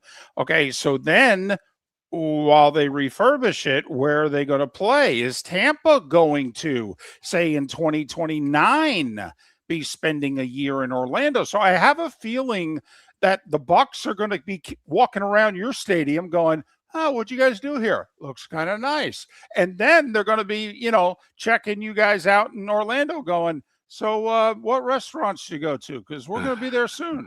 Which hotel? What do you like? Right. Which ride do you like at Disney the most? I mean, that kind of thing. So, yeah. And from Tampa's perspective, yeah, you got to get it done because you can get more Super Bowls. Like that's where Tampa comes into play. That's the bottom line. They have a much bigger footprint and ability to host an event like that in a brand new place. And you know what happens? You get a new stadium usually. A few years down the line, you're probably going to get a Super Bowl, especially if you're in a destination city like Tampa, Florida. So, yeah, it wouldn't shock me at all, especially if this Jaguars season in 27 goes well for everybody, home team, road teams, logistics. Why wouldn't that be the model for teams that are somewhat nearby? Or, you know what, even if they're not nearby, come play in Orlando for a year. Why not? A rental city. All right. Looking ahead for the Jags. No first-round pick, obviously, because the move they made, they lost their key running back. He goes to New Orleans. I wouldn't have paid him what they paid him, so I had no problem with that. And just as you're looking ahead, put your GM hat on for a second and tell me what you're thinking heading to the draft. Well, I mean, they did not backfill linebacker. Devin Lloyd is gone as well. Ventrell Miller, Liam Cohen said the other day, the Jags head coach, the AFC coaches breakfast at the owners meetings, that, yeah, he's going to have a chance to go win this thing. And Okay, that's cool. They'll probably draft one. I could see that at some point. I don't know if it's in the second round, but you just gotta have backfill and younger players in that position. And then at running back, I mean, they made one signing, Rodriguez from Washington, but it seems to me that's by committee again. I don't think, even last year, I don't think they felt like they needed just a bell cow back, because they used all three in different ways. ETN got the bulk of things, and I feel like they think that they could have been better between the tackles running the football more consistently. A lot of ETN stuff was outside. So we'll see what happens with that. So, but they need interior defensive line help. They need pass rush from that spot. So do 31 other teams. I get it. But they really need that. They've missed some impact on the interior defensive line. And for me, you always need an extra corner, somewhere, or a couple, the way they play on defense. So those are my priorities going in. At this stage of the offseason, we got 2 minutes left. If they need an interior run stuffer, you can get big defensive tackles Friday and Saturday. You can get corners Fridays and Saturdays, but you can't get a pass rusher. Okay, it seems as if they're going to enter next year still lacking an edge rusher. That's fair, isn't it? Well, they're happy with Josh Hines-Allen. Clearly, he's getting paid. They could use an extra one. I'll give you that, right? They need the rotation of guys there. Yes. They're talking about Trayvon Walker getting an extension at some point, but they'll slide him inside occasionally. They started to do that last season. What is the answer on the outside? It's a great question. Dennis Gardeck did a little bit of that, but he's a linebacker by trade. He's not a true edge rusher, right? So that's where they are right now. And you can find pass rushers, right? Unique Ngakoue was a third-round pick. Now, is he a Hall of Famer? No, but he's a pass rusher. And he did fine and was, he had other things away from the field that were different. But they're out there, but you got to strike gold. That's a tough one. When they needed a stop against Buffalo, they couldn't get one. And I just got to think that would be overwhelming my thoughts heading into this draft. 10 seconds. That's that. And you know what? Their top two corners were out of that game as well. So there's that. Both sides. JP Shadrick, Westwood One, Touchdown Radio Network, Jags Radio Network. Okay. Headed to New Orleans in a month for a music festival. Check them out on X at JP Shadrick, SHADRICK. Hey, safe travels. Thanks for doing this. If I don't come back from New Orleans, you know where I'll be. And I wouldn't blame you. I wouldn't blame you a bit. It's perfect reason to join us on Twitch or YouTube, because you get the music rundown between me and JP before we get David in and talk football. Miller and Moulton. Thanks so much for listening. MillerandMoulton.com.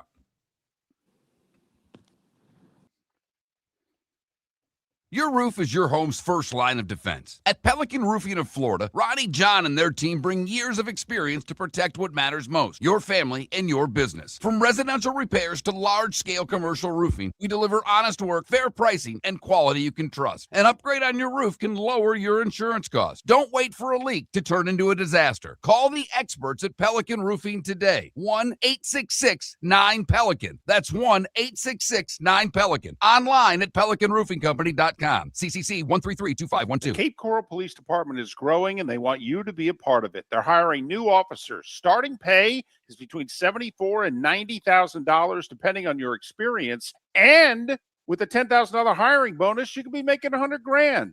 Enjoy paid holidays, off-duty details, plenty of OT opportunities. They're also hiring dispatchers and professional staff.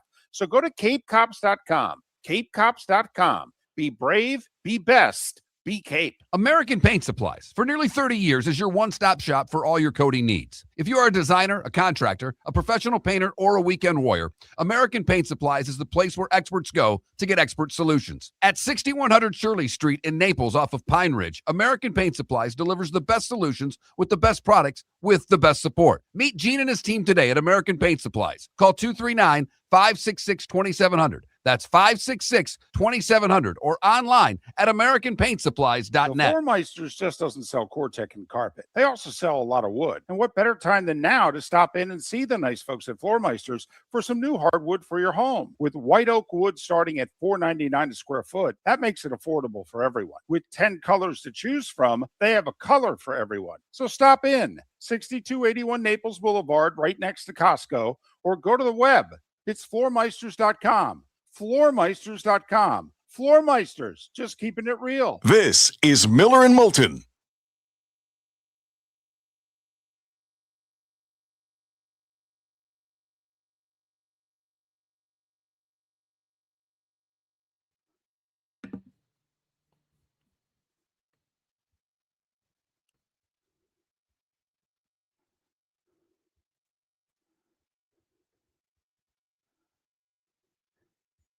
Yeah, you are correct, Paula.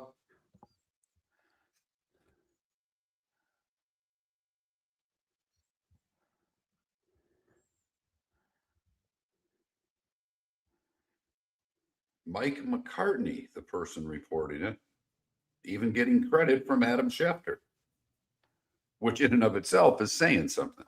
My goodness.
Well, that's a very bold statement, EB.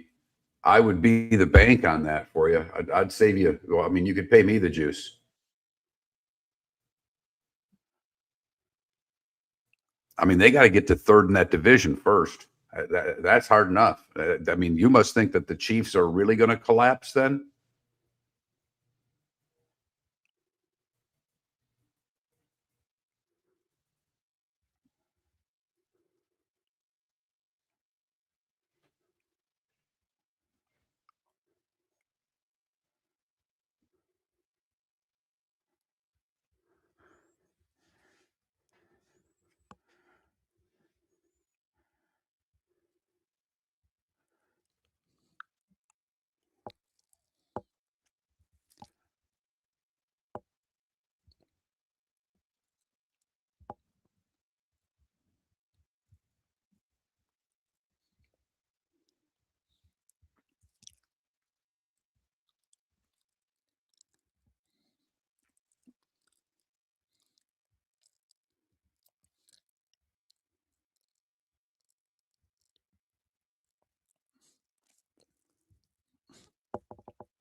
You're listening to Miller and Moulton.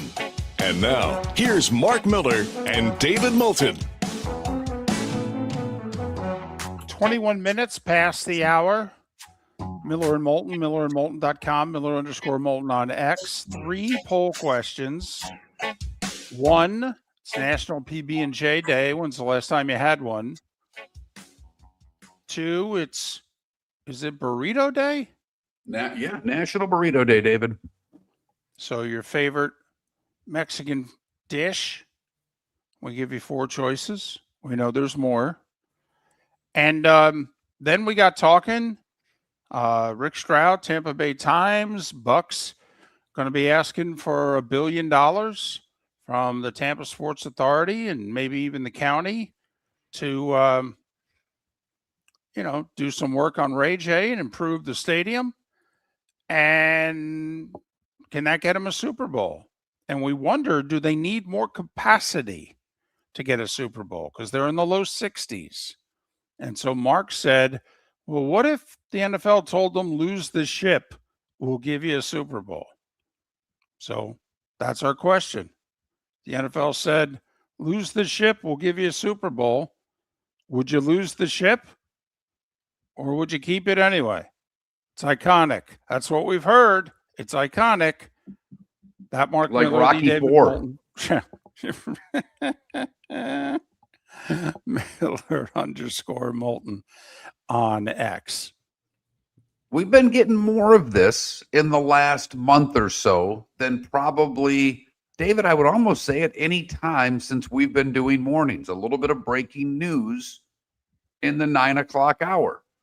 And it is being reported, and now reported by damn near everybody that covers the NFL, that Kirk Cousins is going to be a Raider. Okay. After Mendoza wowed everybody at his pro day, not just with the throws, but the fact that he knew all the receivers' name and everything that went on. I mean, he was highly praised for his pro day. We know he's going to be a Raider, but that doesn't mean he's ready to start week 1. And Kirk Cousins, now a Raider. His agent broke the story, so everybody's just picking it up from his agent. Cousins will be 37 this year. Depend when healthy with Atlanta, you could argue he was actually effective. Last year, 2-to-1 TD to interception ratio. They ended the year with a 4-game winning streak. So I think it's smart. I mean, Mark, they had the worst offensive line arguably in the league last year, certainly bottom 3. And I know they're investing a lot in it, but I mean, come on. If you and I were running the Raiders, wouldn't the one thing we'd agree on is we can't put the kid out there until we can protect him? 100%. I mean, think of all the quarterbacks that have end up being more damaged goods because they had to play too early against a bad line. Now, I don't know what's going to happen with Ward in Tennessee, but I mean, he got his butt kicked last year. He was running a lot. Yes, he was. He got his butt kicked. And what's everybody think Tennessee's going to do this year at 4? That they're going to take Love, the Notre Dame running back, because, well, now you've got a running game. That helps a quarterback out a hell of a lot. And I will say, the Raiders have Genty. They have an elite tight end. But even for Cousins, who's older and not mobile, if they're going to start that way, it's a benefit to him as well. And for now, Max Crosby staying in the fold. All right. I mean, that could be its own poll question. Do you think Max Crosby will start the year in Vegas? Or do you think there's still a possibility he gets traded? I would think if he's going to get traded, he'll get traded in the next 3 weeks because the Raiders would want the draft capital now. But who knows? I do think Paula brings up a genuine good point in the chat room. Is Cousins going to Vegas alone, or is the wife and family going to accompany him?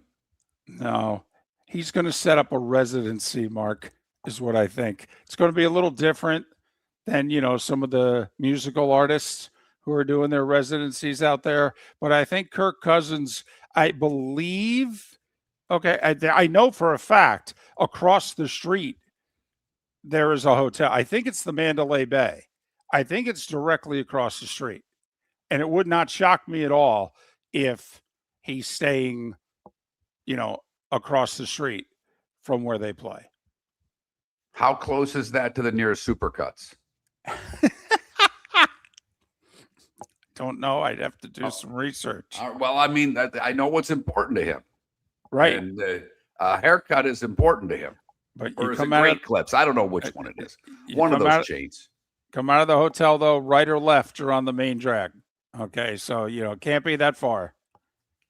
Is Yeah, there anybody that screams I shouldn't be in Vegas more than Kirk Cousins, though? Well, mean- it is spectacular. How much more square, dorky, image of an NFL quarterback, okay? Which one would be most likely to be doing the interview with a glass of milk in front of him? He would win the survey. Right. Right. 100%. I mean, very God-fearing guy. Yep. By Yeah. all accounts, a good human being. I mean, there's not been Yes. anything said about Kirk Cousins that doesn't depict him as a very good man, really and truly. And but when I think Vegas, Brady owning Vegas, you're like, yeah, okay, that makes sense. Sure, not a problem. Kirk Cousins in Vegas, it doesn't Right. make as much sense to me. Yeah. And that's like when you say staying at a hotel. No, I think he's going to find a condo. I can't. Okay. I can't see him walking through a casino floor every morning before he heads to the game. It doesn't compute to me, David. I just don't know how many people would tap him on the shoulder the whole time he's out there. I really don't. It would be funny, though. Hey, Friday night. Okay. Who did I see at the club together? Well, it was Brady, it was Bruno Mars, and it was Kirk Cousins. Wait, what? So To be serious, though, the head coach of the Raiders is Clint Kubiak.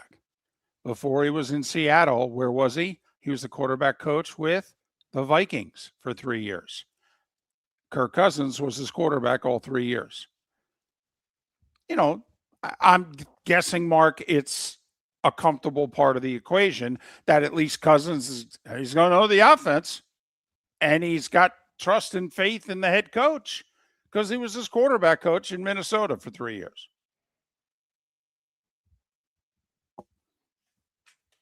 So that's a little bit of breaking news late in the show today. Kirk Cousins now with the Raiders. We talked a little Jags with JP Shadrick moments ago. We talked some Bucks / Lightning / Rays with JP Peterson, and Rob Ellis joined us about 90 minutes ago where we talked quite a bit of Eagles, more than any other Philadelphia sports team. Hell, I didn't even get a Flyers question in, and I wanted to.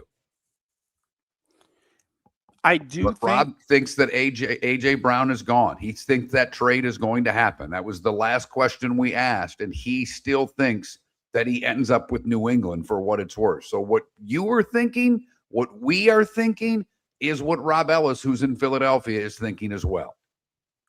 and he pointed out that for cap reasons, it makes much more sense for the Eagles to deal him after June 1st. They save $10 million against this year's cap. So I would expect, I don't know if you're allowed to do the deal and put it in the drawer and announce it effective after June 1st, or do they officially? I know you can do that with free agent signings with guys who have been released, but I don't know if you can do a trade effective June 2nd if a guy is on an active roster. But here's, I get you and I understand financially, but then you're not getting any draft capital in this year's draft for that pick. And that, to me, what's how we settle along. We're not just going to get something down the road, but we expect to win now. So to let AJ Brown go and not get anything now in your corner, if you will, David, that doesn't make a lot of sense to me. The only thing I would say, Mark, is that the Patriots are drafting 31st. And the Eagles could say, hey, man, I'll take picks the following year or the year after because the likelihood is we'll get better picks. No doubt there, because I don't think anybody is expecting New England to go back to the final game. The good, the bad, and the ugly. Today was a day when, and what's on tap. And a big what's on tap. That's next. Miller and Moulton. Your roof is your home's first line of defense. At Pelican Roofing of Florida, Ronnie John and their team bring years of experience to protect what matters most, your family and your business. From residential repairs to large-scale commercial roofing, we deliver honest work, fair pricing, and quality you can trust. An upgrade on your roof can lower your insurance costs. Don't wait for a leak to turn into a disaster. Call the experts at Pelican Roofing today. 1-866-9-PELICAN. That's 1-866-9-PELICAN. Online at pelicanroofingcompany.com. CCC 1332512. Floormeisters just doesn't sell Cortec and carpet. They also sell a lot of wood. And what better time than now to stop in and see the nice folks at Floormeisters for some new hardwood for your home. With white oak wood starting at $4.99 a square foot, that makes it affordable for everyone. With 10 colors to choose from, they have a color for everyone. So stop in. 6281 Naples Boulevard, right next to Costco, or go to the web. It's floormeisters.com. Floormeisters.com. Floormeisters, just keeping it real. American Paint Supplies, for nearly 30 years, is your one-stop shop for all your coating needs. If you are a designer, a contractor, a professional painter, or a weekend warrior, American Paint Supplies is the place where experts go to get expert solutions. At 6100 Shirley Street in Naples off of Pine Ridge, American Paint Supplies delivers the best solutions with the best products with the best support. Meet Gene and his team today at American Paint Supplies. Call 239-566-2700. That's 566-2700 or online at AmericanPaintSupplies.net. Mark Miller for Sleep Treatment Direct. They are helping me with sleep apnea. And by helping me, I mean curing me. No more CPAP machine, no more snoring, no more tossing, no more waking up exhausted. Their expert team got me the right treatment fast and hassle-free. If you want to feel energized and get rid of your snoring, call Sleep Treatment Direct today. 444-1741. That's 239-444-1741. Sleep Treatment Direct. Sleep safe and sound. This is Miller and Moulton.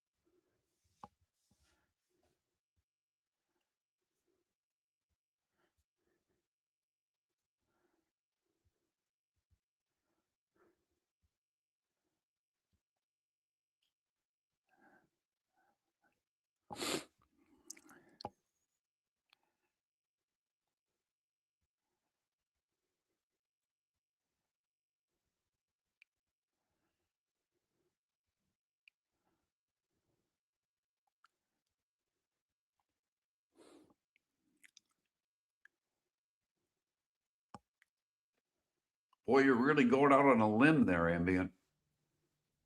You think the best team in the division is going to sweep the worst team in the division?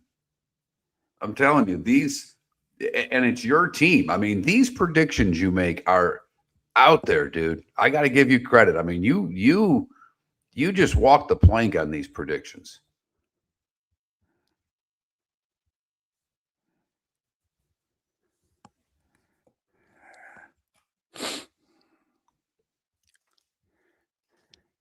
I mean, next year you're going to tell me the Avs are going to win the Stanley Cup.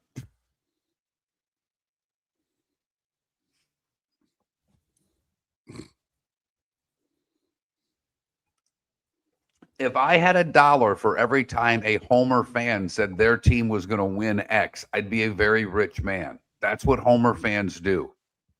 You know, it would be a thing if you said, I think the Chargers win the division this year. That would be wow.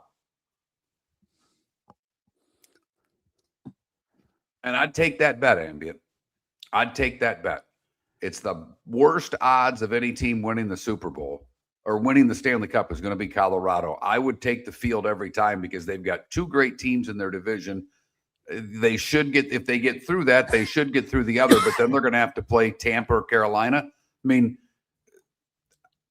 I think there are teams that have a far easier road to get to the I think Tampa may have an easier road to get to the Stanley Cup than Colorado does. And the pressure of the President's Trophy winner winning the Stanley Cup is real.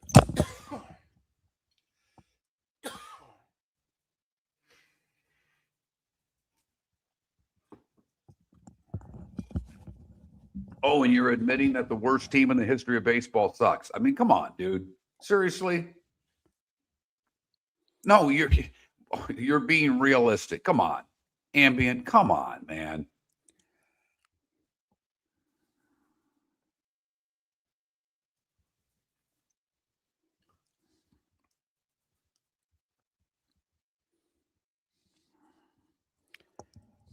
I know they did, Ambient. Thank you. I'm aware of who won the division. I know you said it before last season. You only pick your own teams. What are you going to tell me? The Dodgers are going to win the World Series? Holy crap! There's an earth-shattering prediction. You're one since you've been listening. You're 1 for 3 on the Broncos, I think.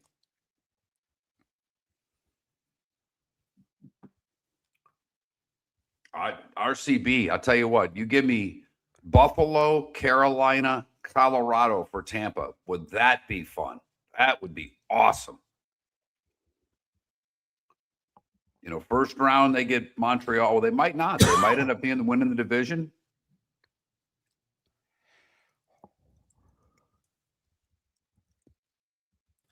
I get it, Empire, but you're a diehard fan and you don't predict your team to win every game they play.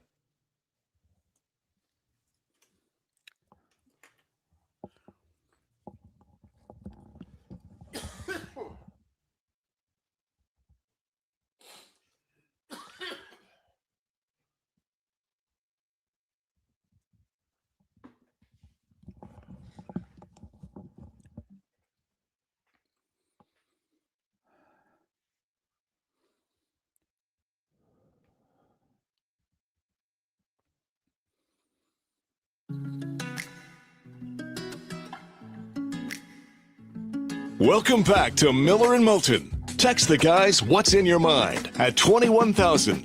That's 21000. And now, here's David Moulton.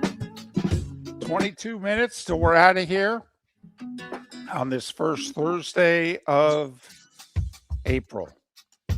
Final four in a little over 48 hours. The Masters a week from today. NFL draft 3 weeks from today. Sports year is moving right along. April, a terrific sports month as well. May not be March, but then again, in 2 weeks, NBA and NHL playoffs are underway. Got the Frozen Four next week as well. Women's Final Four begins tomorrow. Got a lot going on. The draft, April's pretty damn good, David.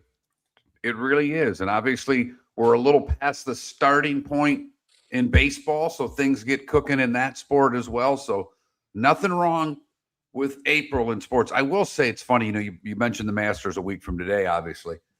You got to be one kind of diehard golf fan, and the field's pretty good for the tournament this weekend. But you've got to be a diehard golf fan to be in this weekend, a week from the Masters. It's just like kind of the calm before the storm, if you know what I mean. One thing before you do your thing, there isn't one interesting footnote. There's going to be a lot of stats next week, Mark, about the Masters.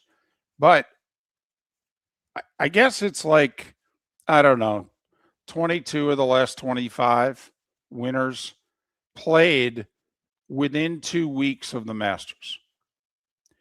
You got both Scheffler and Rory, who are not going to be playing in the 2 weeks leading up to the Masters this year. There's like 3 guys this century who have won the Masters without playing in the 2 weeks leading up to it. And the 2 favorites, they're not playing. Does that mean anything? Who the heck knows? But you know what? To quote JP, we're speculating. Right. 59 out of 60 segments a week. We speculate.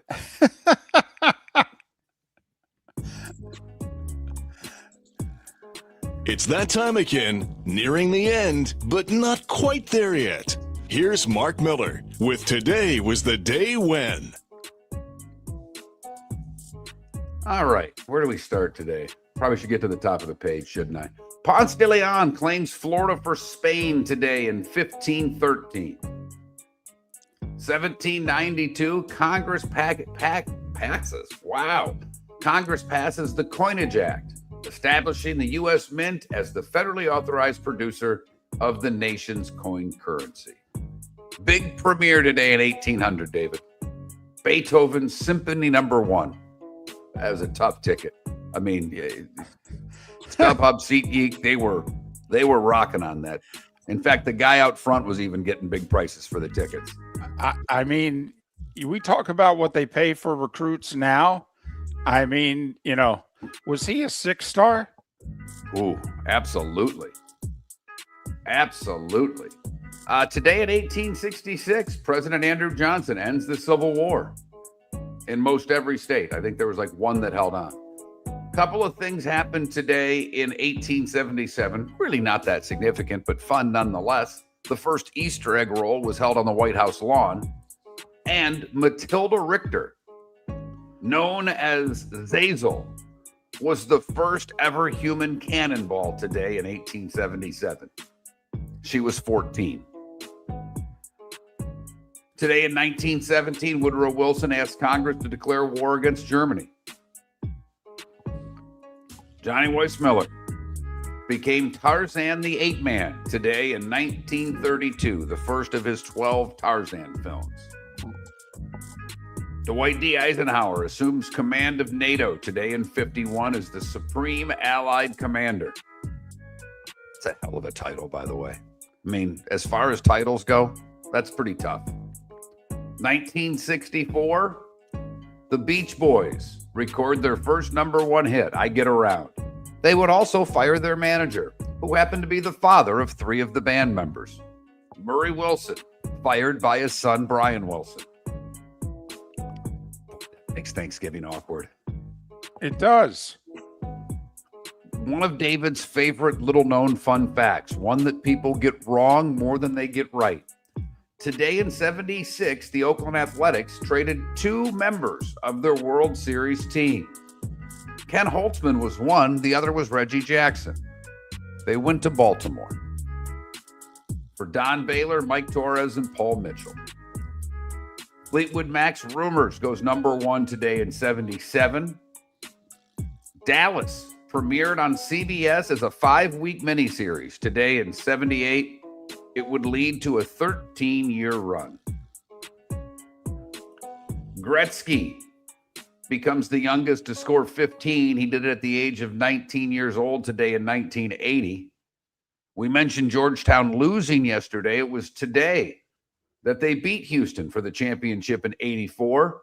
Patrick Ewing, the most outstanding player, and John Thompson, the first African-American head coach to lead his team to an NCAA Division I title. So Georgetown makes the title game in 82, 84, 85. That was Phi Slamma Jamma's third and final four. They made the 82, 83, 84 Final Fours. Lost in 82 to Carolina in the semis. Lost both title games in 83 and 84. Olajuwon and Ewing. I mean, Yeah. Mm-hmm. I mean, we haven't, at that position, we haven't had that since. Like, we've had great centers. Okay, but we haven't had 2 great centers. And David, sometimes you say both things can be true. To me, Olajuwon's one of those guys. He's a top 5 all-time center, and yet I think he's underrated.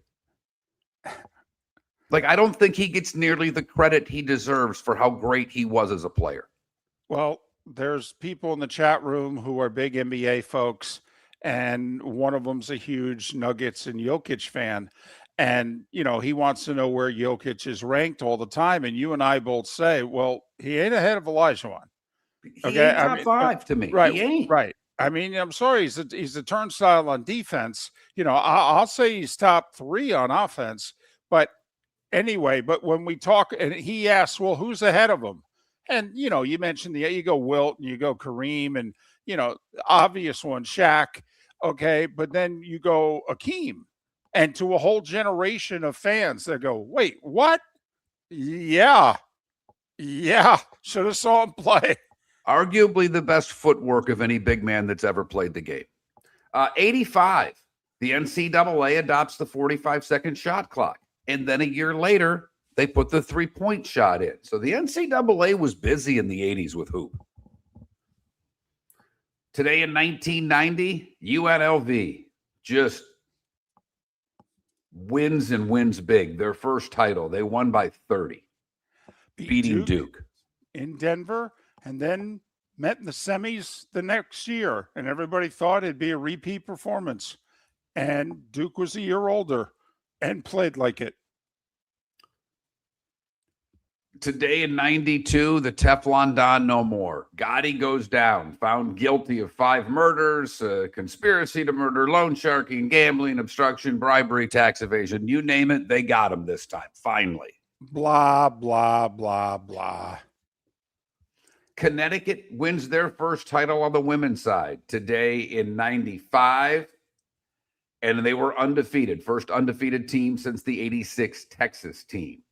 Major League Baseball strike ends today in 95, the one that cost them the World Series, 232 days, and the owners accept the players' offer to return to work without a contract. Today in 96, fun factoid for you, David, Cecil Fielder steals a base. It was his 1,000th 97th game, the longest duration in the history of the sport without a stolen base. 2001, Roger Clemens becomes the AL all-time strikeout leader, passing Walter Johnson. 2018, Nova beats Michigan for the title. And in 2024, there are 141 billionaires in the world. But for the first time, Taylor Swift is on the list. Casanova, Hans Christian Andersen, Marvin Gaye, and Don Sutton would have celebrated birthdays. Danny Ford, 78. Larry Drew, I always liked him, 68. Bill Romanowski is 60. Golfer Shane Lowry, 39. Pascal Siakam is 32. And singer Zach Bryan is 30. What did I miss, David? 2 things. Stanley Kubrick, 2001, A Space Odyssey, premiered today in 68. And it was 21 years ago today. Mark, this is big for you and I. Pope John Paul II died. He was the first pope who was not an Italian since the 16th century. Over 2 million people showed up at his funeral. There, take that, Tiger. Time to see life a little bit differently. Here's Mark Miller with the good, the bad, and the ugly. What you got, Mark? I got chocolate for the good. The founder of Reese's, the grandson of the founder, ripped Hershey for getting cheap with the ingredients on some of Reese's products. He still packs a punch because Hershey's came out and said, yeah, we're going back to all of the classic products. Now, it wasn't your regular Reese's cup, but it was some of their like side products that they were getting cheap. No more. Good for them. For the bad, we go to Germany, where a trophy, which is a big deal in Germany, the handball championship trophy, was reported stolen, and people thought it was melted down.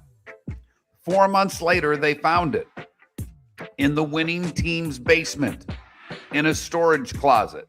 Someone took the championship trophy and put it in a storage closet, the same way I almost swiped the Virginia Squires championship banner out of the scope in Norfolk, David. Still pissed I didn't steal that. Finally, the ugly. I know. I was so scared to do it, and I should have, and I still feel awful about that. I mean, we swiped a Florida Firecats championship banner, and we don't swipe a Virginia Squires one? Working for the Nashville Knights. I should have had Mark Jones put it in the stick bag. It's on me. Finally, the ugly. A Naples man was arrested in Islamorada for trying to steal an 18-pack of beer and then punching a store clerk. Johnny Powers hit the convenience store clerk in the face when the clerk attempted him to stop from stealing an 18-pack. Police were called to the Tom Thumb store at mile marker 88 and said the victim was holding his face and the person accused of stealing the beer was trying to stuff it in his backpack. Seems like an easy arrest. It was. That is the good, the bad, and the ugly. On today, April the 2nd, brought to you by the Cape Coral Police Department, hiring new officers, great pay, big signing bonuses, overtime opportunities. For all information, capecops.com. That's capecops.com.